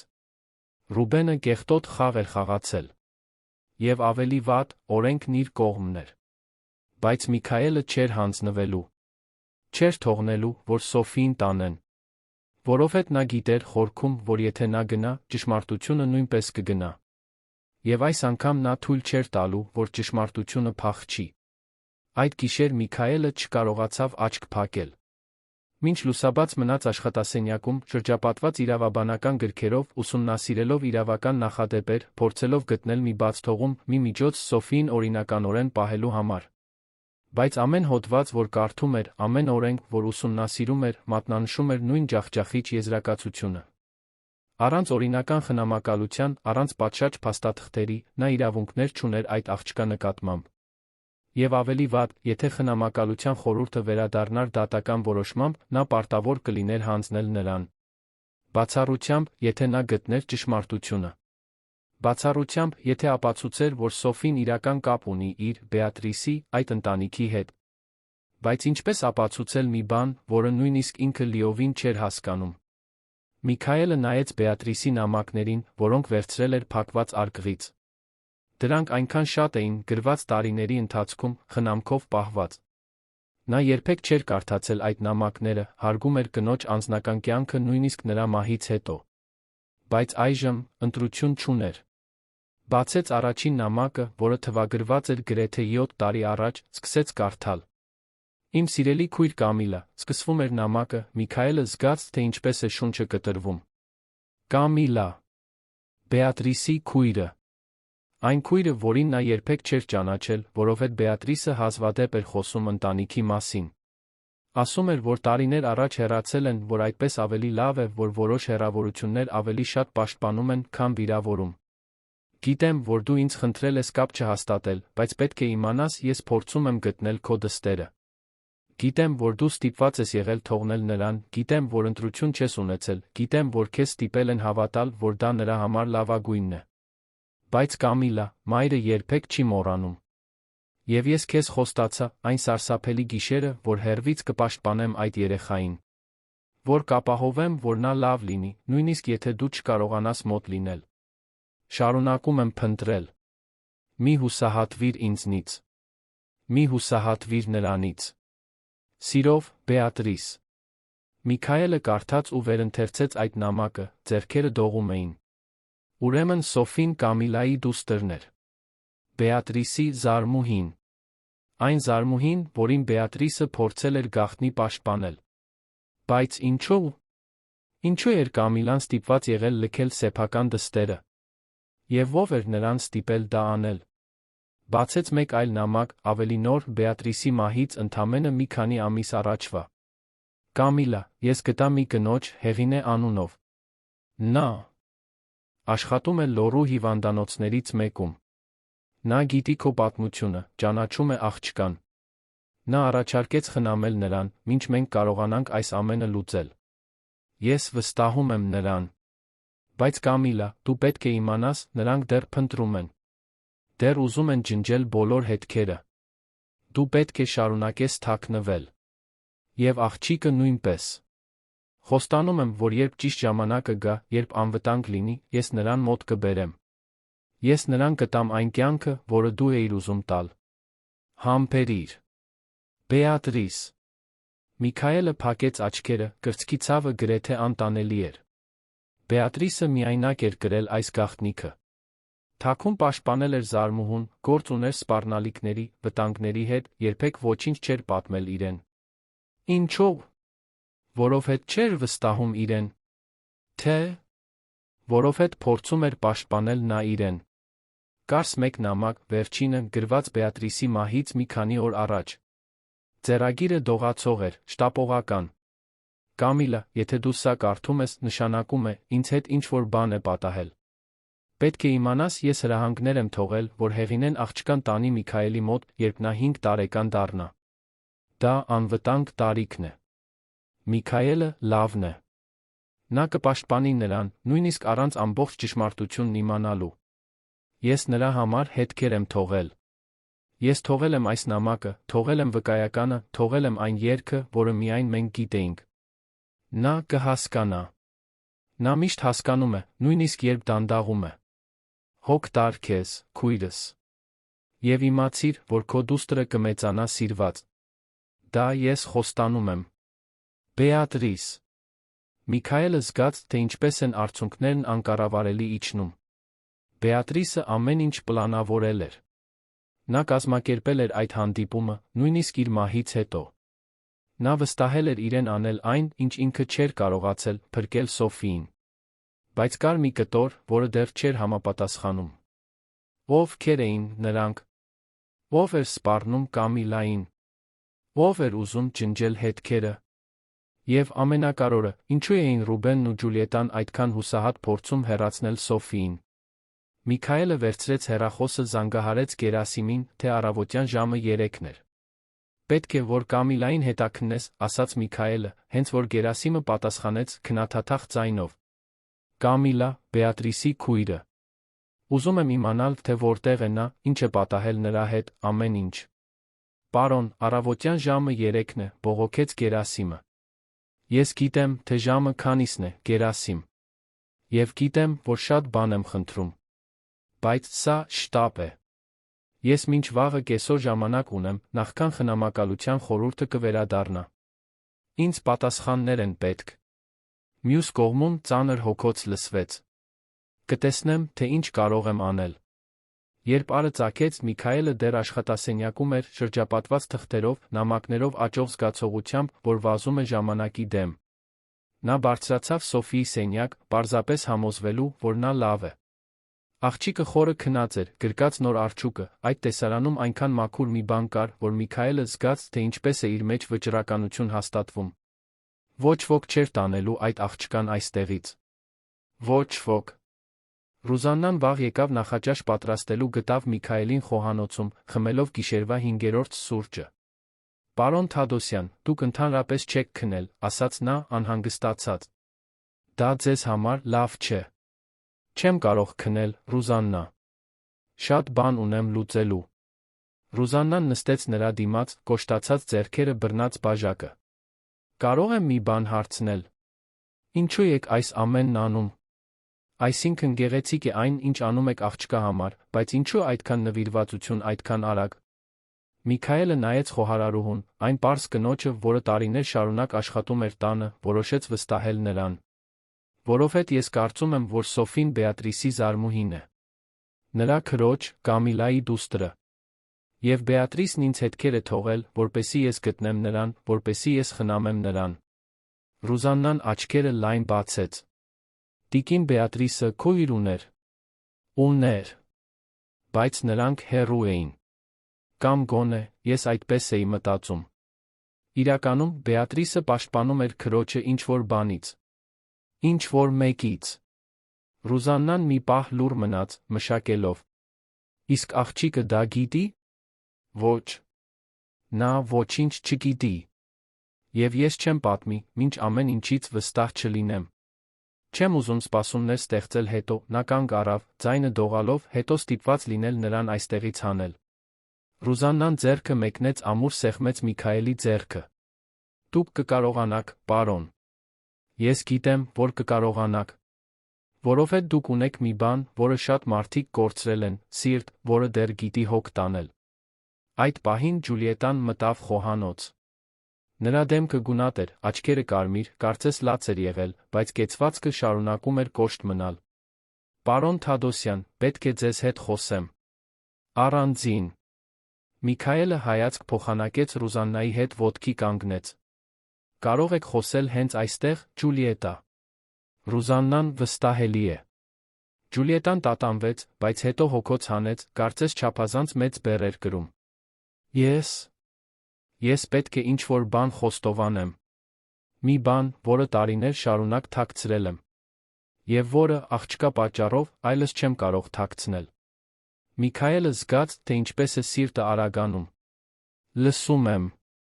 Ջուլիետան աթոռ քաշեց, նստեց, դողացող ձեռքերը սեղանին։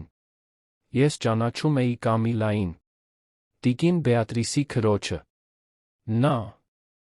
Նա աշխատել է այստեղ, այս տանը, 6 տարի առաջ։ Տիկին Բեատրիսի անձնական քարտուղարուհին էր։ Նրանք շատ մոտ էին, բայց դա գաղտնի էին պահում, որովհետև Կամիլան փախչում էր ինչ-որ մեկից։ Հզոր տղամարդուց։ Մի տղամարդուց, որը նրան բռնի հղիացրել էր, հետո ուզում էր, որ նա ազատվի երեխայից։ Միքայելը սրտխառնոց զգաց։ Շարունակիր։ Կամիլան հրաժարվեց։ Փախավ։ Եկավ այստեղ թաքնվելու, քրոջ մոտ։ Տիկին Բեատրիսը հոգած ամեն ինչ, գաղտնի վճարեց նախածննդյան խնամքի համար, մասնավոր մանկաբարձուհի գտավ։ Սոֆին ծնվեց այստեղ, այս տանը, հետի սենյակներից մեկում։ Ես օգնեցի ծննդաբերությանը։ Ես տեսա, թե ինչպես է այդ աղջիկը ծնվում։ Արցունքները սկսեցին իջնել Ջուլիետայի դեմքով, վերջապես կոտրելով սառնության դիմակը։ Բայց 3 օր անց նա իմացավ։ Չգիտեմ ինչպես, բայց իմացավ։ Մարդիկ ուղարկեց այստեղ։ Սպառնաց դատի տալ, ոչնչացնել տիկին Բեատրիսի հեղինակությունը, խլել ամեն ինչ ձեզնից։ Ասաց, որ Կամիլային կմեղադրի սեփական երեխային առանգելու մեջ, որ նրան խելագարի, անկարողի տեղ կդնի։ Եվ որ եթե նա չհանձնի երեխային, նա ավելի վատ բաներ կանի։ Միքայելը սպիտակել էր։ Եվ ինչ պատահեց։ Կամիլան ընտրություն չուներ։ Ստիպված էր նորից փախչել, այս անգամ առանց դստեր։ Տիկին Բեատրիսը խոստացավ, որ կխնամի աղջկան, որ միջոց կգտնի նրան անվտանգ պահելու։ Սոֆին հանձնեց Հեղինեին, բուժքրոջը, որն օգնել էր ծննդաբերությանը։ Հեղինեն համաձայնեց գաղտնի մեծացնել աղջկան, երանից հեռու, ցանկացած գրանցումից հեռու, որը կարող էր հետագծվել։ Իսկ այդ տղամարդը, հարցրեց Միքայելը, ձայնը վտանգավոր, ո՞վ է նա։ Ջուլիետան դժվարությամբ կուլ տվեց, շուրջը նայելով, կարծես վախենում էր, որ կլսեն։ Պարոն Ռուբենն է, պարոն։ Ձեր զարմիկը։ Նա է Սոֆիի հայրը։ Խոհանոցում տիրող լռությունը խլացուցիչ էր։ Ռուզաննան ձեռքը դրեց բերանին, ցնցված։ Միքայելը զգաց, թե ինչպես է աշխարհը պտտվում, իրականությունը վերադասավորվում է գրոտեսկային ցավոտ ձով։ Ռուբեն։ Իր զարմիկը։ Այն տղամարդը, որը շրջում էր տանը, կարծես տեր լիներ։ Այն տղամարդը, որը երեկ բերել էր խնամակալության խորհուրդը։ Այն տղամարդը, որը հուսահատ փորձում էր Սոֆիին այնտեղից հեռացնել։ Այժմ ամեն ինչ իմաստ ուներ։ Սարսափելի, բայց տրամաբանական իմաստ։ Ինչու երբեք ինձ չես պատմել, հարցրեց Միքայելը, ձայնը ցածր, բայց զսպված զայրույթով լի։ Որովհետև տիկին Բեատրիսն ինձ ստիպեց խոստանալ։ Ասաց, որ պատմելը աղջկան վտանգի կենթարկի։ Ասաց, որ Ռուբենը վտանգավոր է, որ կապեր ունի, որ կարող է սարսափելի բաներ անել։ Եվ Ջուլիետան աչքերը իջեցրեց, ամաչելով, որովհետև նա ինձ վճարում էր։ Ինձ շատ լավ էր վճարում լուռ մնալու համար։ Եվ ես փողի կարիք ունեի։ Մայրս հիվանդ էր, հաշիվները, ես վախկոտ էի, պարոն։ Վախկոտ էի, հիմա այս աղջիկն է վճարում։ Միքայելը կտրուկ ոտքի կանգնեց, աթոռը քսվեց հատակին։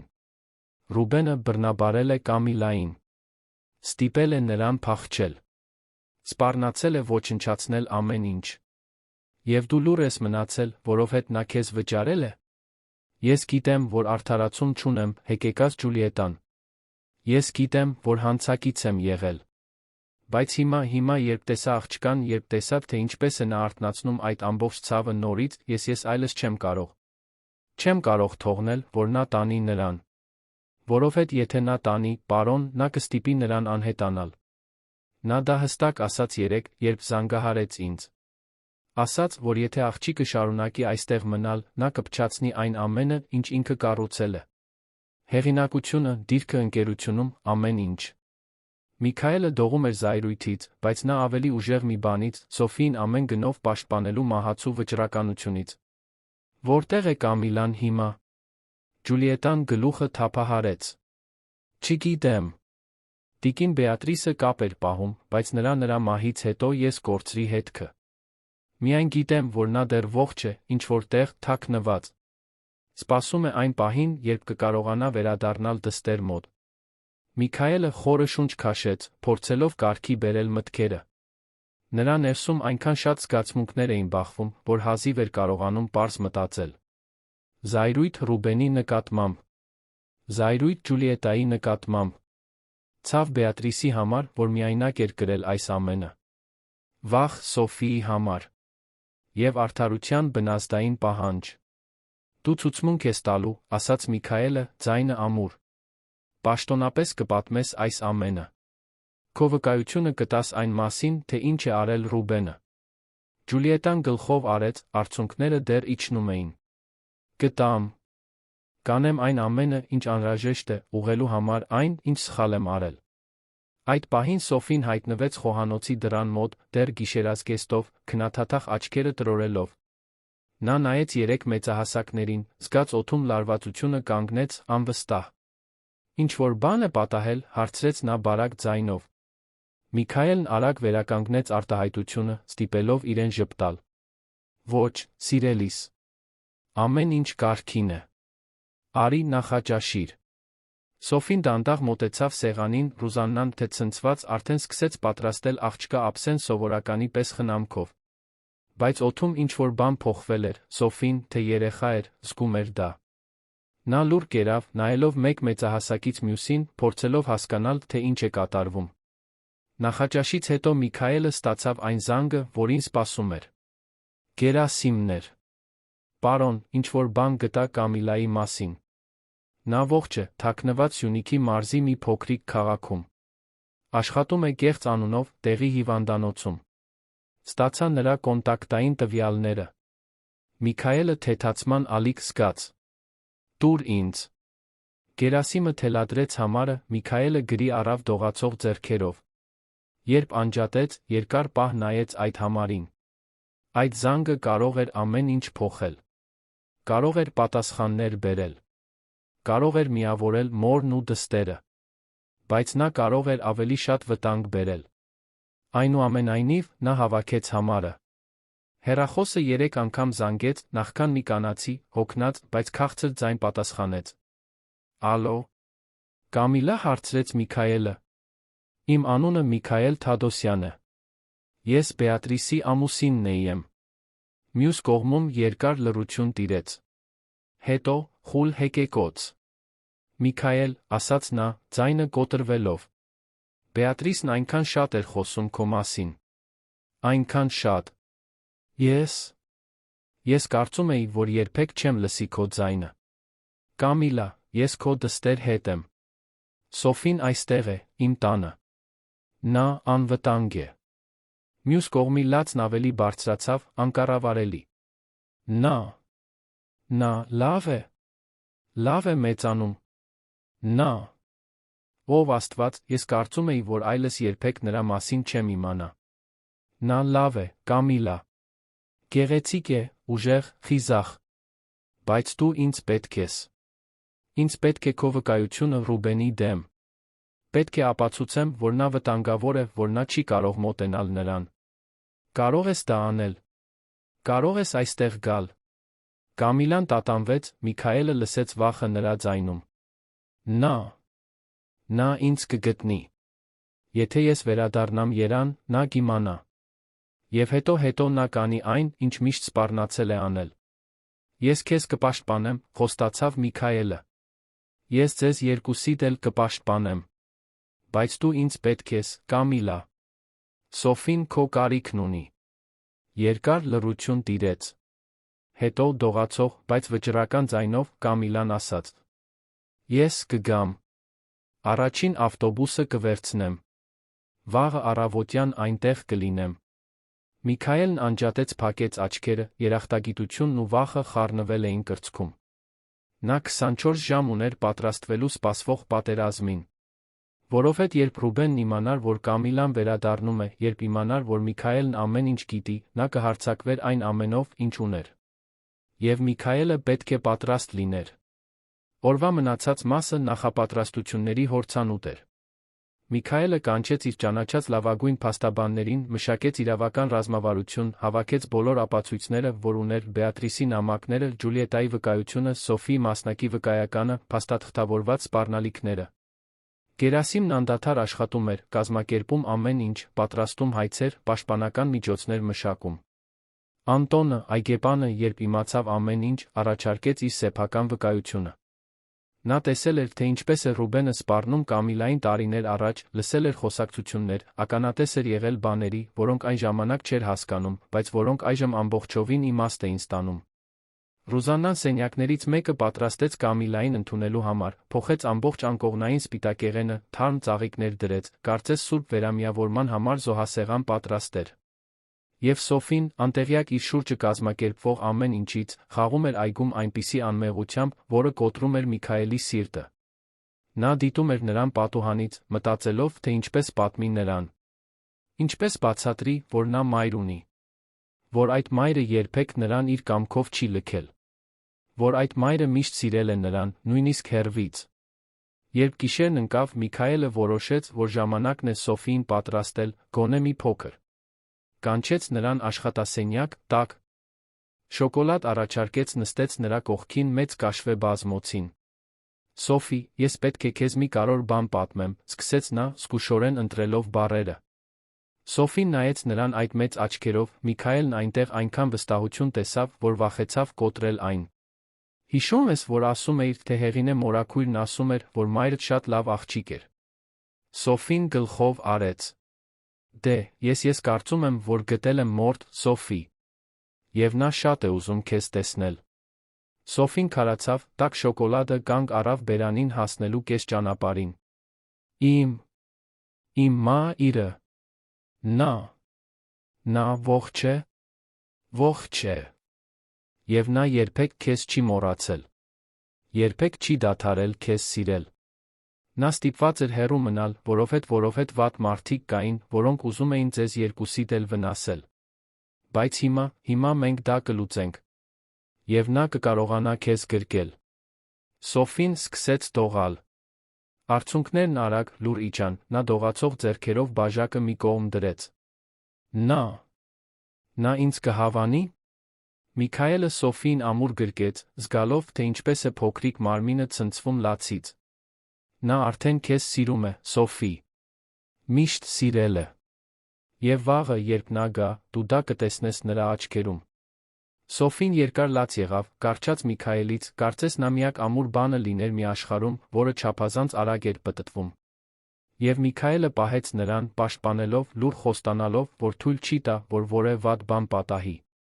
Բայց դրսում, գիշերվա ստվերներում, Ռուբենն իր բնակարանում էր, հեռախոսով, հաջորդ քայլը ծրագրելով։ Նա իմացել էր, որ Միքայելը հետաքննություն է անցկացնում։ Իմացել էր, որ Ջուլիետան խոսել է։ Եվ այժմ նա մոբիլիզացնում էր իր ունեցած բոլոր ռեսուրսները, բոլոր կապերը, բոլոր պահված լավությունները։ Որովհետև եթե կար մի բան, որ Ռուբեն Թադոսյանը չէր անում, դա պարտվելն էր։ Եվ այդ աղջիկը, իր հանցագործության այդ կենդանի ապացույցը, չէր կարող գոյություն ունենալ։ Ոչ մի դեպքում։ Լուսաբացը ծանր եկավ, լի նախազգացումներով։ Միքայելը վերջապես կարողացել էր մի քանի ժամ քնել, հոգնած այնքան պլանավորելուց, այնքան պատրաստվելուց սպասվող ճակատամարտին։ Բայց արթնացավ սարսափահար առավոտյան ժամը 4-ին, սիրտը արագ բաբախելով, վատ զգացողություն կրծքում։ Ոտքի կանգնեց, հագավ խալաթը, քայլեց դեպի Սոֆիի սենյակ։ Դուռը կիսաբաց էր, երբ նա ներս նայեց, տեսավ աղջկան, որը հանգիստ քնած էր, գրկած արջուկը, լիովին անտեղյակ իրեն շրջապատող վտանգից։ Միքայելը երկար րոպեներ մնաց այնտեղ, պարզապես դիտելով, այդ պատկերը դաջելով հիշողության մեջ։ Որովհետև նա գիտեր, որ այսուհետ ոչինչ այլս պարզ չէր լինելու։ Ոչինչ այլս պարզապես երեխայի խնամք չէր լինելու։ Դա լինելու էր պայքար համակարգի դեմ, հզոր տղամարդու դեմ, տարիների ընթացքում կառուցված ստերի դեմ։ Նա իջավ խոհանոց, գտավ Ռուզաննային արդեն արթուն, սուրճ պատրաստելիս։ Խոհարարուհին աչքերի տակ խորը մուգ շրջանակներ ուներ, նշան, որ նա նույնպես լավ չէր քնել։ Բարի լույս, պարոն, ասաց նա, հոգնած, բայց բարի ձայնով։ Սուրճ։ Խնդրում եմ։ Նստեցին միասին խոհանոցի սեղանի մոտ, այն լռության մեջ, որը միայն լուսաբացներն են ճանաչում։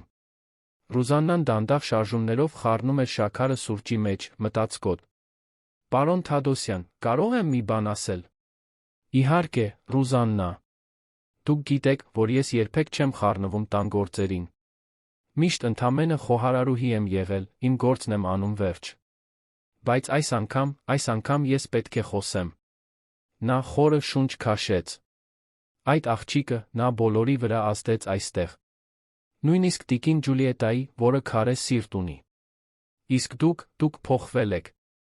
Դարձել եք ավելի մարդկային։ Ավելի կենդանի։ Երկար ժամանակ էր, ինչ ձեզ իսկապես ժպտալից չէի տեսել։ Միքայելը կոկորդում կոշտուկ զգաց։ Ես էլ չէի հիշում, թե ինչպես է դա, Ռուզաննա։ Իսկապես ժպտալ, առավոտյան արթնանալու ցանկություն ունենալ, զգալ, որ նպատակ ունես, բացի աշխատելուց ավելի շատ փող կուտակելուց։ Սոֆին ինձ հիշեցրեց այն, ինչ կորցրել էի, երբ Բեատրիսը մահացավ։ Ինձ հիշեցրեց, թե ինչ է նշանակում հոգ տանել որևէ մեկի մասին։ Ռուզաննան ձեռքը մեկնեց ամուր բռնեց Միքայելի ձեռքը։ Ուրեմն թույլ մի տվեք, որ նրան տանեն, պարոն։ Պայքարեք այն ամենով, ինչ ունեք։ Որովհետև կյանքում որոշ բաներ գին չունեն։ Եվ այդ աղջիկը, նա ոչ միայն սովորական երեխա է։ Նա այս ամբողջ ընտանիքի փրկության հնարավորությունն է։ Կոտրվածը վերականգնելու հնարավորությունը։ Միքայելը սեղմեց Ռուզաննայի ձեռքը, երախտապարտ այդ խոսքերի համար։ Կպայքարեմ, Ռուզաննա։ Մինչ վերջ։ Արը ծագում էր, երբ Միքայելի հեռախոսը զանգեց։ Գերասիմն էր, ձայնը լարված։ Պարոն, մենք խնդիր ունենք։ Ռուբենը դատական հայց է ներկայացրել։ Նա պնդում է, որ Սոֆին իր դուստրն է, որ ծնվելուց հետո առանգվել է Կամիլայի կողմից, որ նա հայրական իրավունք ունի նրա նկատմամբ։ Նա ունի թանկարժեք փաստաբաններ, կեղծված փաստաթղթեր, որոնք ապացուցում են հայրությունը, գնված վկաներ։ Նա կանխել է մեզ, պարոն։ Եվ դատավորը, որը վերցրել է գործը, հայտնի է օրենքին տառացիորեն հետելով, առանց շատ հաշվի առնելու զգացմունքային կողմը։ Միքայելը զգաց, թե ինչպես է գետինը սահում։ Նա կարող է դա անել։ Կարող է պարզապես հայրություն պահանջել տարիներ անց։ Տեխնիկապես, եթե նա ապացուցի, որ կենսաբանական հայրն է, եթե պնդի, որ մայրն անկայուն է եղել, որ լքել է երեխային, այո։ Եվ ավելի վատ, նա շտապ խնամակալություն է պահանջում, պնդելով, որ աղջիկը ձեր տանը անկանոն իրավիճակում է, առանց պատշաճ փաստաթղթերի։ Դատական նիստը այսօր կեսօրին է, ժամը 3-ին։ Այսօր։ Բայց Կամիլան միայն առավոտյան է հասնում։ Ես գիտեմ, պարոն։ Դրա համար մենք պետք է արագ գործենք։ Շատ արագ։ Միքայելն անջատեց ուժգին հարվածեց սեղանին, վախեցնելով Ռուզաննային։ Զայրույթն ու հուսահատությունը պայքարում էին նրա ներսում։ Ռուբենը կեղտոտ խաղ էր խաղացել, օգտագործել էր բոլոր ռեսուրսները, որոնք կարող է օգտագործել հարուստ ամբարոյական մարդը։ Եվ այժմ Միքայելը 12 ժամից քիչ ժամանակ ուներ պաշտպանություն կազմակերպելու համար։ Նա վազելով բարձրացավ աշխատասենյակ, արթնացրեց բոլոր փաստաբաններին, որոնց վարձել էր, կազմակերպեց շտապ հանդիպում։ Ամբողջ տունն արթնացավ իրարանցումից։ Ջուլիետան հայտնվեց, դեմքը գունատ, բայց վճռական, պատրաստ իր վկայությունը տալու։ Անտոնն առաջարկեց նրանց հետ գնալ դատարան։ Ռուզաննան խոստացավ հոգ տանել Սոֆիի մասին, մինչ ամեն ինչ լուծվի։ Առավոտյան ժամը 8-ին մի ֆուրգոն կանգնեց առանձնատան դիմաց։ Այնտեղից դուրս եկավ 30 անց մի կին, նիհար, երկար մազերով աչքերի տակ խորը մուգ շրջանակներով։ Կամիլա։ Նա նայեց տանը վախի հույսի խառնուրդով, ոտքերը դողում էին, բարձրանալով մուտքի աստիճաններով։ Միքայելը նրան դիմավորեց դռան մոտ, մի պահ նրանք պարզապես նայեցին միմյանց։ Կամիլան Բեատրիսի նույն աչքերն ուներ, նույն խորը մելանխոլիան։ Նա ձեռքը մեկնեց, բայց Միքայելը նրան գրկեց։ Շնորհակալ եմ, շշնջաց Կամիլան, լաց լինելով։ Շնորհակալ եմ նրան խնամելու համար։ Շնորհակալ եմ այն մարդը լինելու համար, որը Բեատրիսը միշտ ասում էր, որ դու ես։ Շնորհակալություն հայտնելու կարիք չկա, ասաց Միքայելը։ Արի ներս։ Սոֆին հիմա արթնանում է։ Երբ նրանք մտան տուն։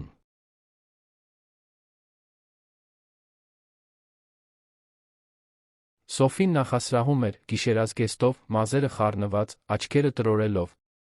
Եվ հետո նա տեսավ Կամիլային։ Մայր ու դուստր քարացան, նայելով միմյանց, ժամանակը կարծես կանգ առավ։ Կամիլան ծնկի իջավ, արցունքներն անկառավարելի իջնում էին։ Սոֆի կանչեց նա, ձայնը կոտրվելով։ Իմ աղջիկ։ Սոֆին մի տատանվող քայլ արեց, հետո մյուսը, հետո վազեց։ Վազեց նետվեց մոր գիրկը, նրանք երկուսով գրկախառնվեցին, կարծես ուզում էին միաձուլվել մեկ մարդու մեջ։ Կամիլան նրան ամուր բռնել էր, համբուրում էր նրա գլուխը, լաց լինում ծիծաղում միաժամանակ, կրկնելով նրա անունը աղոթքի պես։ Ես այնքան կարոտել եմ քեզ, իմ սեր։ Այնքան շատ։ Ամեն օր։ Ամեն օր ես մտածում էի քո մասին, երազում քո մասին։ Ներիր ինձ, որ չկարողացա մնալ։ Սոֆին լաց էր լինում կարճած մորից լիովին չհասկանալով, բայց զգալով, որ այդ գրկախառնությունն աշխարհի ամենաճիշտ բանն է։ Կարծես մի կտոր, որը միշտ պակասել էր, վերջապես տեղն ընկավ։ Միքայելը դիտում էր ամեն ինչ արցունքոտ աչքերով, իսկ Ռուզաննան նրա կողքին դեմքը մաքրում էր գոգնոցով։ Նույնիսկ Ջուլիետան, կոշտ Ջուլիետան, աչքերը խոնավացել էին։ Բայց երջանկությունը կարճ տեց։ Որովհետև առավոտյան ժամը 10-ին 2 դատական կատարածուներ եկան հրամանով։ Սոֆիին պետք է տանեին ժամանակավոր ապաստարան մինչ կեսօրվա դատական նիստը, երբ կորոշվեր նրա ճակատագիրը։ Միքայելը փորձեց վիճել, փորձեց բացատրել, բայց օրենքը հստակ էր։ Աղջիկը անկանոն իրավիճակում էր։ Եվ մինչ արդարադատությունը որոշեր, նա չէր կարող այնտեղ մնալ։ Կամիլան խուճապի մատնվեց, ամուր գրկելով Սոֆիին։ Ոչ։ Չեք տանելու նրան։ Ես հենց նոր եմ գտել իմ դստերը։ Բայց կատարածուները հաստատակամ էին։ Ցույց տվեցին հրամանը, բացատրեցին, որ ընտրություն չունեն, որ պարզապես հրաման են կատարում։ Սոֆին սկսեց լաց լինել, վախեցած, չհասկանալով, թե ինչ է կատարվում։ Միքայել, խնդրում եմ, աղաչեց Կամիլան։ Թույլ մի տուր, որ նրան տանեն։ Միքայելն իրեն անզոր զգաց, մի զգացողություն, որն ատում էր։ Նա, որ միշտ ամեն ինչ վերահսկում էր, որ միշտ իշխանություն ուներ, այժմ ոչինչ չէր կարող անել դա կանխելու համար։ Մենք նրան հետ կբերենք, խոստացավ Միքայելը, ձայնը ամուր, չնայած հուսահատությանը։ Կեսօրվա դատական նիստին մենք ամեն ինչ կապացուցենք։ Եվ Սոֆին տուն կվերադառնա։ Ձեզ երկուսիդ մոտ։ Սոֆին լաց լինելով տարան, ձեռքերը մեկնած Կամիլային Միքայելին։ Այդ լացի ձայնն արձագանքեց ամբողջ տանը, մի ձայն, որն այնտեղ ոչ ոք երբեք չէր մոռանա։ Երբ դուռը փակվեց, Կամիլան փլվեց գետնին, անկառավարելի հեկեկալով։ Միքայելը ծնկի իջավ նրա կողքին, պահելով նրան, մինչ նա փլուզվում էր։ Մենք չենք կարող հիմա հանձնվել, Կամիլա, ասաց նա։ Մենք քիչ ժամանակ ունենք։ Պետք է պատրաստվենք։ Պետք է պայքարենք նրա համար։ Կամիլան բարձրացրեց դեմքը, աչքերը կարմիր, բայց այնտեղ աճող վճռականությամբ։ Ես ամեն ինչ կպատմեմ։ Կբացահայտեմ այն ամենը, ինչ նա արել է։ Ես այլս չեմ վախենում։ Ոչ իմ դստերը տեսնելուց հետո։ Ոչ նրան իմ գրկում զգալուց հետո։ Դատական նիստը նշանակված էր կեսօրվա ժամը 3-ին Երանի կենտրոն Նորք Մարաշ վարչական շրջանների ընդհանուր իրավասության դատարանում։ Միքայելը, Կամիլան, Ջուլիետան, Անտոնը փաստաբանների ամբողջ թիմը վաղ եկան, պատրաստ սպասվող իրավական պատերազմին։ Մյուս կողմում Ռուբենը հայտնվեց անթերի, իտալական կոստյումով, շրջապատված 3 թանկարժեք փաստաբաններով, դեմքը կեղծ հայրական անհանգստության դիմակով։ Երբ նա տեսավ Կամիլային, նրա աչքերը փայլեցին վտանգավոր մի բանով։ Տեսեք, թե ով է որոշել հայտնվել, ասաց նա, ցածր թունոտ ձայնով։ Մայրը, որը լքել է սեփական դստերը։ Կամիլան դողաց, բայց չնահանջեց։ Ես չեմ լքել։ Դու ինձ ստիպեցիր փախչել։ Սպառնացիր, հետապնդեցիր։ Եվ հիմա կվճարես այս ամենի համար։ Ռուբենը ծիծաղեց, մի անհումոր ձայն։ Կտեսնենք, թե ով կվճարի, Կամիլա։ Դու իմ դեմ։ Դու, առանց փողի, առանց ռեսուրսների, իմ ունեցած ամբողջ կառույցի դեմ։ Հաջողություն։ Դատական նիստը սկսվեց, այն դաժան էր։ Ռուբենը իր փաստաբանների միջոցով Կամիլային ներկայացրեց որպես անկայուն կին, որը հղիացել հետո լքել էր երեխային, թողնելով նրան փողոցներում։ Ներկայացրեց կեղծ վկաներ, որոնք ասում էին, թե տեսել են, թե ինչպես է նա լքում Սոֆիին դեռ մանուկ հասակում։ Ներկայացրեց կեղծված հոգեբուժական եզրակացություններ, պնդելով, որ նա անկարող է երեխա խնամել։ Բայց հետո եկավ պաշտպանության հերթը։ Ջուլիետան բարձրացավ ամբիոն, ամուր ձայնով, պատմեց ամեն ինչ։ Բռնաբարությունը։ Սպառնալիքները։ Գաղտնի ծննդաբերությունը։ Այն գումարը, որ Ռուբենը վճարում էր նրան լուռ մնալու համար։ Անտոնը վկայեց այն սպառնալիքների մասին, որոնց ականատես էր եղել։ Կամիլան, արցունքներն իջնում էին, բայց ձայնը ուժեղ, պատմեց փախուստի տարիների, մշտական վախի, դստերից հեռու լինելու ցավի մասին։ Եվ Միքայելը ներկայացրեց Բեատրիսի նամակները, որոնցից յուրաքանչյուրն անհերքելի ապացույց էր, որ Ռուբենը վտանգավոր է, որ նա մանիպուլյացիայի է ենթարկել, սպառնացել, ոչնչացրել կյանքեր։ Դատարանի դահլիճում ծանր լռություն տիրեց, երբ ամեն ինչ բացահայտվեց։ Դատավորը 60 տարեկան մի կին խիստ դեմքով ուշադրությամբ թերթեց փաստաթղթերը, կարդաց նամակները, լսեց ձայնագրությունները, որոնք Գերասիմը ստացել էր Ռուբենի կոմպրոմատային խոսակցություններից։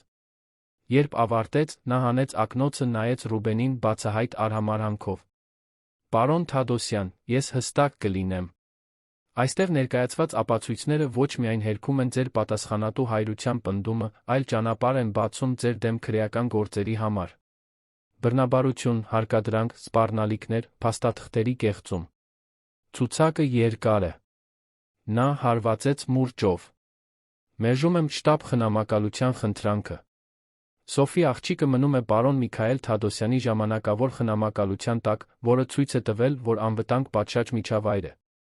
Եվ հրամայում եմ սկսել լիարժեք քրեական հետաքննություն պարոն Ռուբեն Թադոսյանի դեմ»։ Ռուբենը սպիտակեց։ Նրա փաստաբանները փորձեցին վիճել, բայց դատավորը նրանց կտրուկ ընդհատեց։ Ավարտված է։ Հաջորդ գործը։ Դատարանից դուրս Կամիլան փլվեց Միքայելի գիրկը, լաց լինելով թեթացումից։ Ջուլիետան ժպտում էր, Ռուզաննան, որը նույնպես եկել էր վկայություն տալու, նույնպես լաց էր լինում։ Անտոնը ամուր սեղմեց Միքայելի ձեռքը։ «Դուք կարողացաք, պարոն։ Կարողացաք։ Մենք կարողացանք», ուղղեց Միքայելը։ «Բոլորս միասին»։ Նրանք գնացին Սոֆիին բերելու ապաստարանից, երբ աղջիկը տեսավ Կամիլային Միքայելին միասին, նա վազեց իր կարճ ոտքերի ամբողջ ուժով նետվեց նրանց գիրկը։ Նրանք երեքով գրկախառնվեցին հենց այնտեղ, մայթին, մինչ արը մայր էր մտնում երանի վրա նարնջագույն կարմիր երանգներով, երկինքը ներկելով որպես նոր սկզբի խոստում։ 3 ամիս անցավ այն դատական նիստից, որը փոխեց ամեն ինչ։ Աշունը մեղմորեն եկավ երան, Վահագնի թաղամասի ծառերը ներկելով ոսկեգույն կարմրավուն երանգներով, կարծես բնությունն ինքը տոնում էր այն նոր սկիզբները, որոնք տեղի էին ունենում այն առանձնատանը, որը նախկինում պարզապես մեծ ու դատարկ էր, բայց որն այժմ բաբախում էր կյանքով։ Սոֆին ամեն առավոտ արթնանում էր այն սենյակում, որը Միքայելը հատուկ իր համար էր զարդարել, ներկված բաց վարդագույնով, առաստաղին ոսկեգույն աստղիկներով, որոնք փայլում էին մթության մեջ, երբ նա անջատում էր լույսը։ Սենյակը Կամիլայի սենյակի կողքին էր, շատ գիշերներ Սոֆին դեռ արթնանում էր լուսադեմին, վախեցած փողոցների մղձավանջներից, վազում էր մոր մահճակալ։ Կամիլան երբեք չէր բողոքում։ Պարզապես բացում էր գիրկը, պահում նրան, մինչ քունը վերադառնար, շշնջալով սիրո պաշտպանության խոսքեր, որոնք փորձում էին ջնջել հարկադրված բացակայության տարիները։ Այդ կոնկրետ ապրիլյան առավոտյան Սոֆին այլ կերպ արթնացավ։ Չվազեց մոր սենյակ։ Մղձավանջ չտեսավ։ Այդ տուն գալուց ի վեր առաջին անգամ նա արթնացավ հանգիստ, ժպիտը դեմքին, իջավ աստիճաններով, ցատկելով 2-2 աստիճան, ազատ մազերը թռչում էին հետից։ «Բարի լույս, Ռուզաննա», գոռաց նա, մտնելով խոհանոց, նետվեց խոհարարուհու գիրկը։ Ռուզաննան ծիծաղեց, այն հաճելի ծիծաղով, որը խոհանոցը լցնում էր ջերմությամբ։ «Բարի լույս, իմ արքայադուստր։ Արդեն այսքան ոգորված ես, այսքան վաղ։ Այսօր հատուկ օր է», հայտարարեց Սոֆին, աչքերը փայլելով։ «Իզաբելլա մորաքույրը գալիս է»։ Իզաբելլա։ Միքայելի դուստրը, որը 2 շաբաթ առաջ վերադարձել էր Բարսելոնայից, 3 տարի դրսում ապրելուց հետո։ Հոր դստեր վերամիավորումը սկզբում լարված էր, լի լռություններով չասված խոսքերով, բայց Սոֆին, իր անմեղությամբ վարակիչ ուրախությամբ, դարձել էր այն կամուրջը, որի կարիքը նրանք ունեին։ Իզաբելլան 23 տարեկանում անմիջապես սիրահարվել էր աղջկան, այժմ ամեն օր գալիս էր ժամանակ անցկացնելու իր խորտ քրոջ հետ, որի գոյության մասին երբեք չէր պատկերացրել։ Միքայելը մտավ խոհանոց այդ պահին, արդեն հագնված աշխատանքի համար, բայց հանգիստ ժպիտով, որը տարիներ շարունակ չուներ։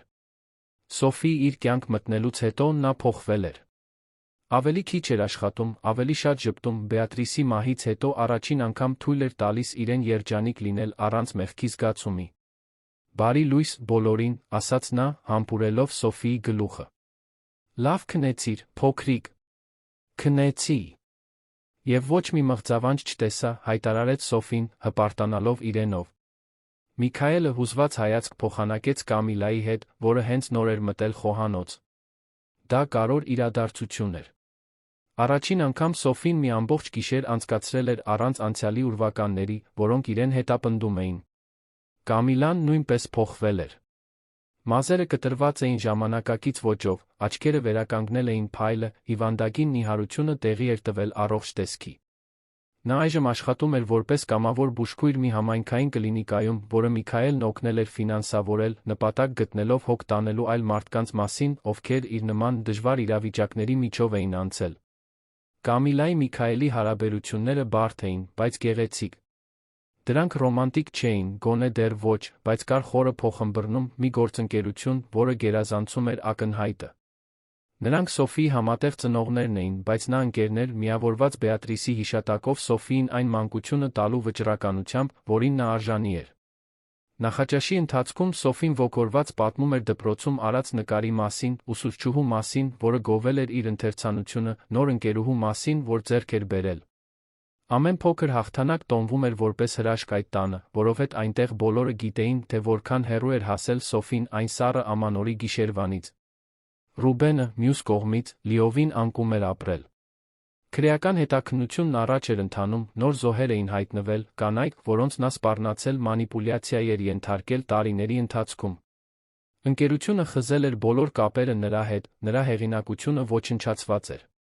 Նա շուտով դատարանի առաջ կկանգներ, ապացույցները ջախջախիչ էին։ Միքայելը խղճահարություն չէր զգում։ Զգում էր արդարություն։ Ջուլիետան դեռ աշխատում էր տանը, բայց այժմ որպես ընտանիքի անդամ, ոչ թե պարզապես ծառայող։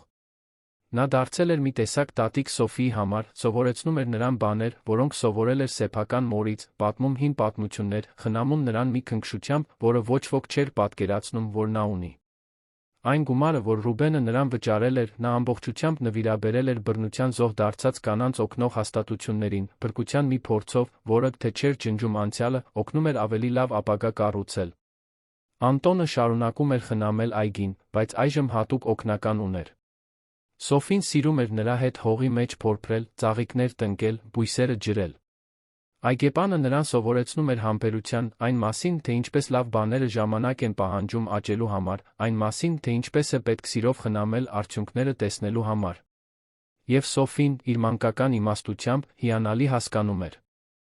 Այդ կեսօրին, երբ Իզաբելլան եկավ, բերելով նվերներ գրկախառնություններ, ամբողջ տունը լցվեց ծիծաղով։ Երկու քույրերը խաղում էին այգում, վազելով վարդերի թփերի միջով, մեծը ձացնում էր, թե չի կարողանում բռնել փոքրին, թողնելով, որ Սոֆին հաղթի տոնի, կարծես աշխարհը նվաճած լիներ։ Միքայելն ու Կամիլան դիտում էին պատշգամբից, նստած կողք կողքի, Կամիլան ցածրաձայն ասաց. «Շնորհակալ եմ այս ամենի համար։ Նրան այն տալու համար, ինչ ես չկարողացա տալ»։ Միքայելը գլուխը թափահարեց. «Դու նրան տվել ես ամենակարևոր բանը, Կամիլա։ Դու նրան տվել ես քեզ։ Քո սերը։ Քո վերադառնալու խիզախությունը, նույնիսկ վախենալով։ Դա ավելին արժե, քան ցանկացած բան, որ ես կարող էի առաջարկել»։ Կամիլան ժպտաց, տարիների մեջ առաջին անգամ դա լիարժեք, առանց ստվերների ժպիտ էր։ «Գիտես, Բեատրիսն ինձ մի անգամ ասել էր, որ դու ամենաազնիվ մարդն ես, որին ճանաչում է։ Որ դու հսկայական սիրտ ունես, թաքնված այդ բոլոր պատերի հետում»։ Նա ճիշտ էր։ Նա միշտ ճիշտ էր մարդկանց հարցում։ Միքայելը զգաց, թե ինչպես են աչքերը խոնավանում։ Նա ինձ նվեր է թողել, գիտես։ Թողել է Սոֆիին, որ ինձ գտնի հենց այն ժամանակ, երբ ես ամենաշատն էի կարիքը զգում։ Երբ այնքան մոլորված էի, որ այլս չգիտեի, թե ինչպես վերադառնալ կյանք։ Սոֆին ինձ փրկեց այնքան, որքան ես փրկեցի նրան։ Նրանք մի պահ լուռ մնացին, դիտելով աղջիկների խաղը, այդ լռության մեջ խաղաղություն կար։ Մի խաղաղություն, որը գալիս էր հաղթած ճակատամարտերից, սպիացած վերքերից, տրված ընդունված ներումներից։ Այդ գիշեր Միքայելը հատուկ ընթրիք կազմակերպեց։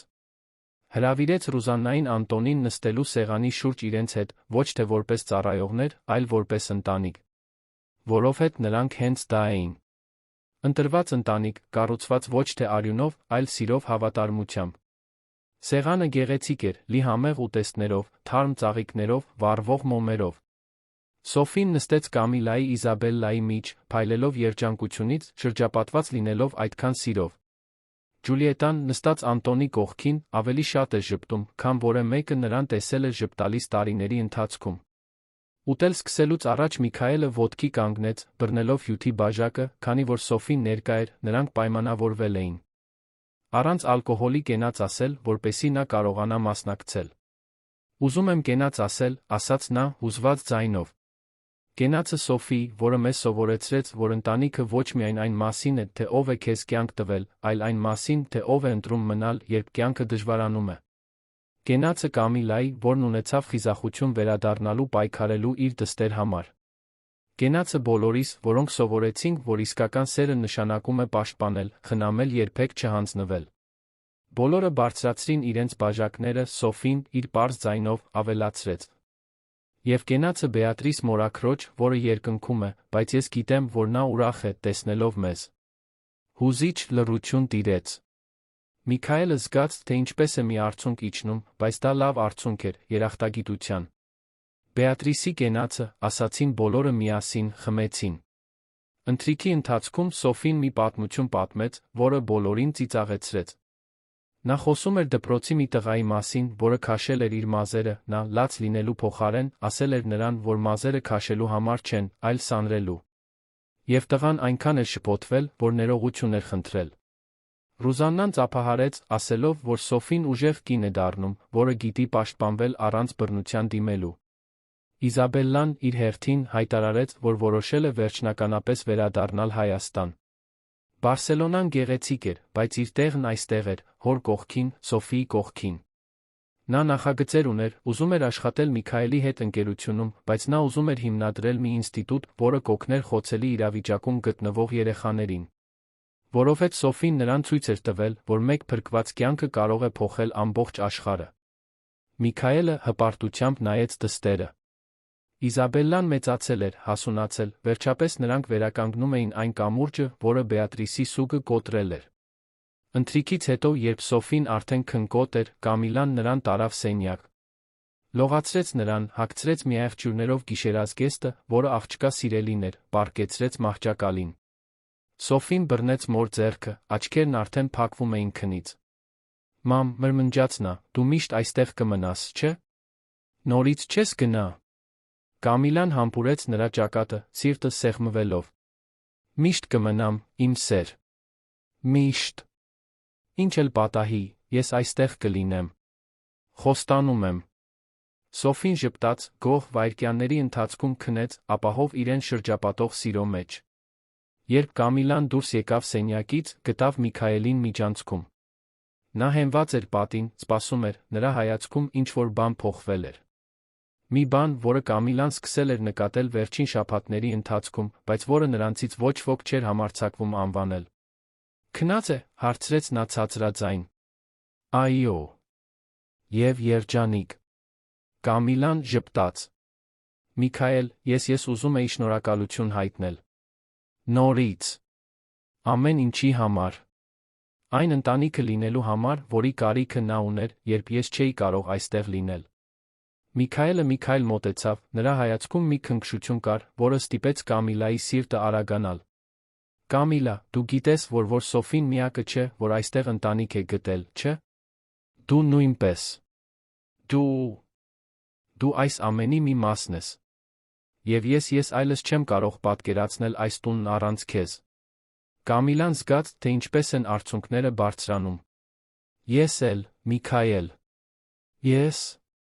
Ես վախենում եմ սա ասել, փչացնել այն, ինչ մենք ունենք, բայց դու շատ կարևոր ես դարձել ինձ համար։ Ոչ միայն որպես Սոֆիի հայր, այլ որպես մարդ։ Որպես տղամարդ։ Որպես ընկեր։ Նա կանգ առավ, չհամարձակվելով ավարտել։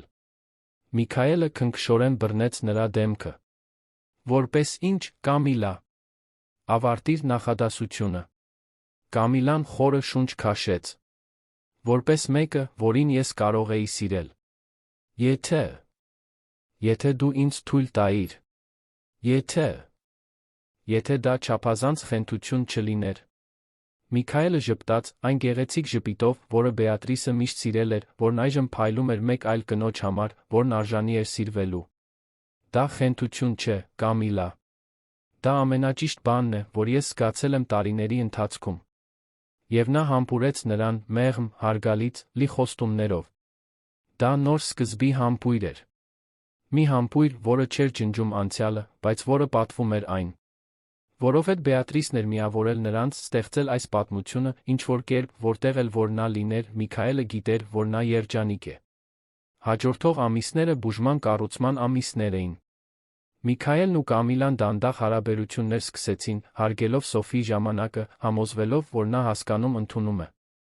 Եվ Սոֆին, իր երեխայի իմաստությամբ, որն արդեն շատ բան էր տեսել, այդ սերն ընդունեց ուրախությամբ։ Որովհետև նա հասկանում էր, որ սերը սահմանափակ ռեսուրս չէ։ Որքան շատ սեր կա, այնքան ավելի շատ սեր կարող է լինել։ Իզաբելլան դարձավ կատարյալ ավագ քույր, պաշտպանող, բայց զվարճալի Սոֆիին կյանքի մասին սովորեցնելով, միաժամանակ սովորելով աղջկա տոկունությունից։ Նրանք դարձան անբաժան, Միքայելը հաճախ գտնում էր նրանց միասին ծիծաղելիս ինչ-որ ներքին կատակից, դավադրություն կազմակերպելիս իր կամ Կամիլայի համար ինչ-որ անակնկալի շուրջ։ Այն տունը, որը նախկինում տխուր հիշողությունների դամբարան էր, վերածվել էր տան։ Աղմկոտ տուն, լի ծիծաղով, հիմար վեճերով, թե որ ֆիլմը դիտել, ընտանեկան ընթրիքներով, որտեղ բոլորը միաժամանակ խոսում էին, ծույլ կիրակնօրյա առավոտներով, երբ Սոֆին ցատկում էր Միքայելի Կամիլայի մահճակալին, նրբաբլիթներ խնդրելով։ Ռուզաննան շարունակում էր եփել, բայց այժմ ավելի մեծ ուրախությամբ, որովհետև երջանիկ մարդկանց համար եփելը լիովին տարբերվում է պարտականությունից ելնելով եփելուց։ Անտոնը հատուկ այգի տնկեց Սոֆիի համար, լի գունավոր ծաղիկներով ամենահին ծառից կախված ճոճանակով, որտեղ աղջիկը ժամերով կարդում էր այն գրքերը, որոնք Իզաբելլան գնում էր նրա համար։ Ջուլիետան, մի ձմեռային կեսօրին, նստեց Կամիլայի հետ, առաջին անգամ, իսկապես ներողություն խնդրեց։ Ներողություն խնդրեց լուռ մնալու, Ռուբենից գումար ընդունելու, հանցակից լինելու համար, թեկուզ պասիվորեն։ Եվ Կամիլան, որը սովորել էր, որ ներումն ավելի շատ ազատում է ներողին, քան ներվածին, գրկեց տնտեսուհուն ասաց, որ անցյալն անցյալում է, որ կարևորն այն է, թե ով են նրանք ընտրում լինել այսուհետ։ Ռուբենի դատավարությանը, որը տեղի ունեցավ այն ամանորի գիշերվանից գրեթե 1 տարի անց, նա դատապարտվեց 15 տարվա ազատազրկման բռնաբարության, հարկադրանքի, սպառնալիքների մի շարք այլ հանցագործությունների համար, որոնք բացահայտվել էին հետաքննության ընթացքում։ Միքայելն ու Կամիլան չգնացին դատավարությանը։ Կարիք չկար։ Արդարությունը հաստատվել էր, նրանք չափազանց զբաղված էին ապագան կառուցելով, անցյալին կառչելու համար։ Սոֆին մեծանում էր ուժեղ երջանիկ։ Լավ էր սովորում դպրոցում, հեշտությամբ ընկերներ էր ձեռք բերում, երբ որը մեկը հարցնում էր իր ընտանիքի մասին, նա հպարտությամբ ասում էր. Ես ունեմ մայր, որն աշխարհի ամենախիզախն է, խորթ հայր, որն ինձ փրկել է, քույր, որն իմ լավագույն ընկերուհին է, մի շարք մարդիկ, որոնք ինձ սիրում են։ Ես Հայաստանի ամենահաջողակ աղջիկն եմ։ Եվ դա ճշմարտություն էր։ Մի տաք դեկտեմբերյան գիշեր, ուղիղ 1 տարի անց այն ամանորի գիշերվանից, որը փոխեց ամեն ինչ, ամբողջ ընտանիքը հավաքվել էր այգում։ Միքայելը փոքրիկ խնջույք էր կազմակերպել, միայն այն մարդկանց համար, որոնք իսկապես կարող էին։ Ծառերից կախված լույսեր կային, մեղմ երաժշտություն էր հնչում, սեղանը լի էր համեղ ուտեստներով։ Սոֆին, այժմ 6 տարեկան, անսպառ էներգիայով վազում էր այգում, լուսատիկներ էր հետապնդում, ծիծաղում այնպես, ինչպես միայն երջանիկ երեխաներն են կարողանում ծիծաղել։ Իզաբելլան վազում էր նրա հետից, ծածնելով, թե հրեշը, ստիպելով աղջկան ուրախությունից ճչալ։ Միքայելն ու Կամիլան նստած էին փայտե նստարանին, դիտում էին ամեն ինչ, ձեռք ձեռքի տված։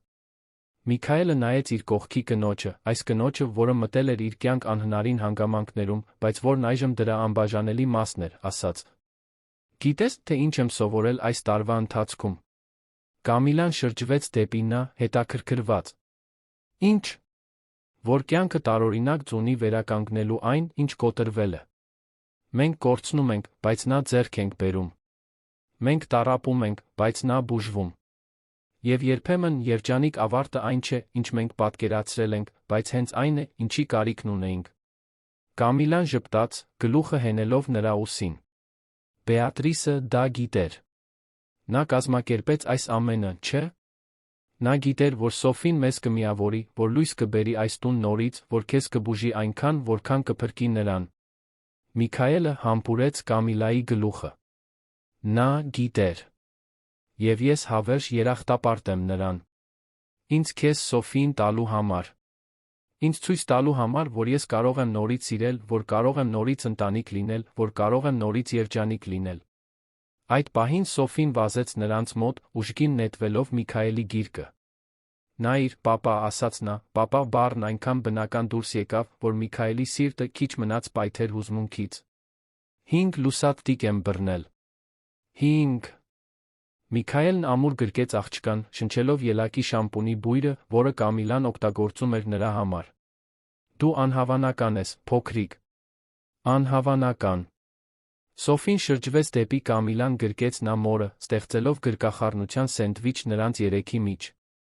Ես ձեզ սիրում եմ, ասաց նա պարզապես, այն անկեղծությամբ, որը միայն երեխաներն ունեն։ Իսկ մենք քեզ ավելի շատ ենք սիրում, ասացին Կամիլան Միքայելը միասին։ Իզաբելլան լուսանկարեց այդ պահը, հետո ցույց տվեց Ռուզաննային, Անտոնին, Ջուլիետային, որոնք նստած էին մոտակա սեղանի շուրջ, բոլորը հուզմունքից արցունքոտ աչքերով։ Այս լուսանկարը, ասաց Իզաբելլան, կմնա հյուրասենյակում։ Որպեսզի մենք երբեք չմոռանանք, որ ընտանիքը մնալու, սիրելու, պայքարելու ընտրության մասին է։ Ոչ թե արյան։ Սրտի մասին։ Գիշերն առաջ գնաց ծիծաղի, պատմությունների, ապագայի պլանների միջով։ Միքայելը հայտարարեց, որ էլ ավելի կկրճատի իր աշխատանքային ժամերը, ավելի շատ ժամանակ անցկացնելու ընտանիքի հետ։ Կամիլան խոսեց համայնքային կլինիկայում նոր նախագծի մասին։ Իզաբելլան կիսվեց իր հիմնադրած ինստիտուտի պլաններով։ Սոֆին պարզապես լսում էր ամեն ինչ, կլանելով այդ սերը, այդ անվտանգությունը, դաջելով հիշողության մեջ, երբեք չմոռանալու համար, թե ինչ է նշանակում իսկական տուն ունենալ։ Երբ խնջույքն ավարտվեց, բոլորը գնացին քնելու, Միքայելը մի քանի րոպե միայնակ մնաց այգում։ Նայեց աստղազարդ երկնքին, շշնջաց. Շնորհակալ եմ, Բեատրիս։ Ամեն ինչի համար։ Ինձ վստահելու համար։ Ինձ նորից հայր լինելու, նորից սիրելու, նորից ապրելու հնարավորություն տալու համար։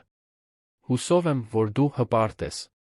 Հուսով եմ, որ որտեղ էլ որ լինես, դու գիտես, որ ես կատարեցի խոստումը։ Սոֆին անվտանգ է։ Սիրված։ Երջանիկ։ Եվ ես նույնպես։ Մի մեղմ զեփյուռ փչեց, շարժելով ծառերի տերները, Միքայելը ժպտաց։ Կարծես Բեատրիսն ասում էր. Ես գիտեմ։ Եվ ես երջանիկ եմ։ Նա մտավ տուն, դանդաղ բարձրացավ աստիճաններով, կանգնեց Սոֆիի սենյակի դռան մոտ։ Աղջիկը խորը քնած էր, արջուկը գրկած, փոքրիկ ժպիտը դեմքին։ Կամիլան նստած էր մահճակալի կողքի աթոռին, պարզապես դիտում էր դստեր քունը, կարծես դեռ չէր հավատում, որ դա իրականություն է։ Միքայելը նստեց նրա կողքին, նրանք երկուսով մնացին այնտեղ, լուռ, պարզապես դիտելով այն աղջկան, որը փոխել էր ամեն ինչ։ Այն աղջկան, որը ամանորի գիշերը թակել էր դուռը, ուտելիք խնդրելով, որը գտել էր դրանից շատ ավելին։ Գտել էր ընտանիք։ Գտել էր սեր։ Գտել էր տուն։ Եվ մինչ Սոֆին երազում էր լուսատտիկների ծաղիկներով լի այգիների մասին, մինչ Կամիլան Միքայելը հսկում էին նրա քունը, մինչ ամբողջ տունը շնչում էր խաղաղությամբ, բավարարվածությամբ, մի ճշմարտություն հաստատվում էր։ Որոշ պատմություններ գեղեցիկ չեն սկսվում, բայց դա չի խանգարում, որ դրանք երջանիկ ավարտ ունենան։ Որովհետև երջանիկ ավարտը կատարելության մասին չէ։ Այն բուժման մասին է։ Նոր սկիզբների մասին է։ Լույս գտնելու մասին է, նույնիսկ շատ խավարից հետո։ Բացահայտելու մասին է, որ անկախ նրանից, թե որքան կոտրված ես, միշտ հնարավոր է ոտքի կանգնել ճիշտ մարդկանց օգնությամբ։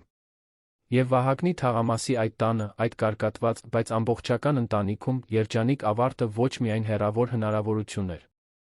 Դա ամեն օր ապրվող իրականություն էր, ամեն գրկախառնության, ամեն ծիծաղի, ամեն «ես քեզ սիրում եմ»-ի մեջ, որ շշնջում էին քնելուց առաջ։ Սիրելի ունկնդիրներ, հուսով ենք, որ Սոֆիի, Միքայելի, Կամիլայի պատմությունը հուզեց ձեր սրտերը։ Եթե դուք հուզվեցիք սիրո, խիզախության նոր սկիզբների այս ճանապարհորդությունից, սեղմեք հավանել կոճակը, բաժանորդագրվեք մեր ալիքին, մեկնաբանություններում գրեք, թե ինչն ամենաշատը տպավորեց ձեզ այս պատմության մեջ։ Կամիլայի խիզախությո՞ւնը։ Միքայելի վերափոխումը։ Սոֆիի տոկունությո՞ւնը։ Ամեն օր մենք ներկայացնում ենք այսպիսի հուզիչ պատմություններ, որոնք բացահայտում են մարդկային հոգու ամենախորը կողմերը, որոնք ցույց են տալիս, որ անկախ նրանից, թե որքան դժվար է սկիզբը, միշտ հույս կա երջանիկ ավարտի համար։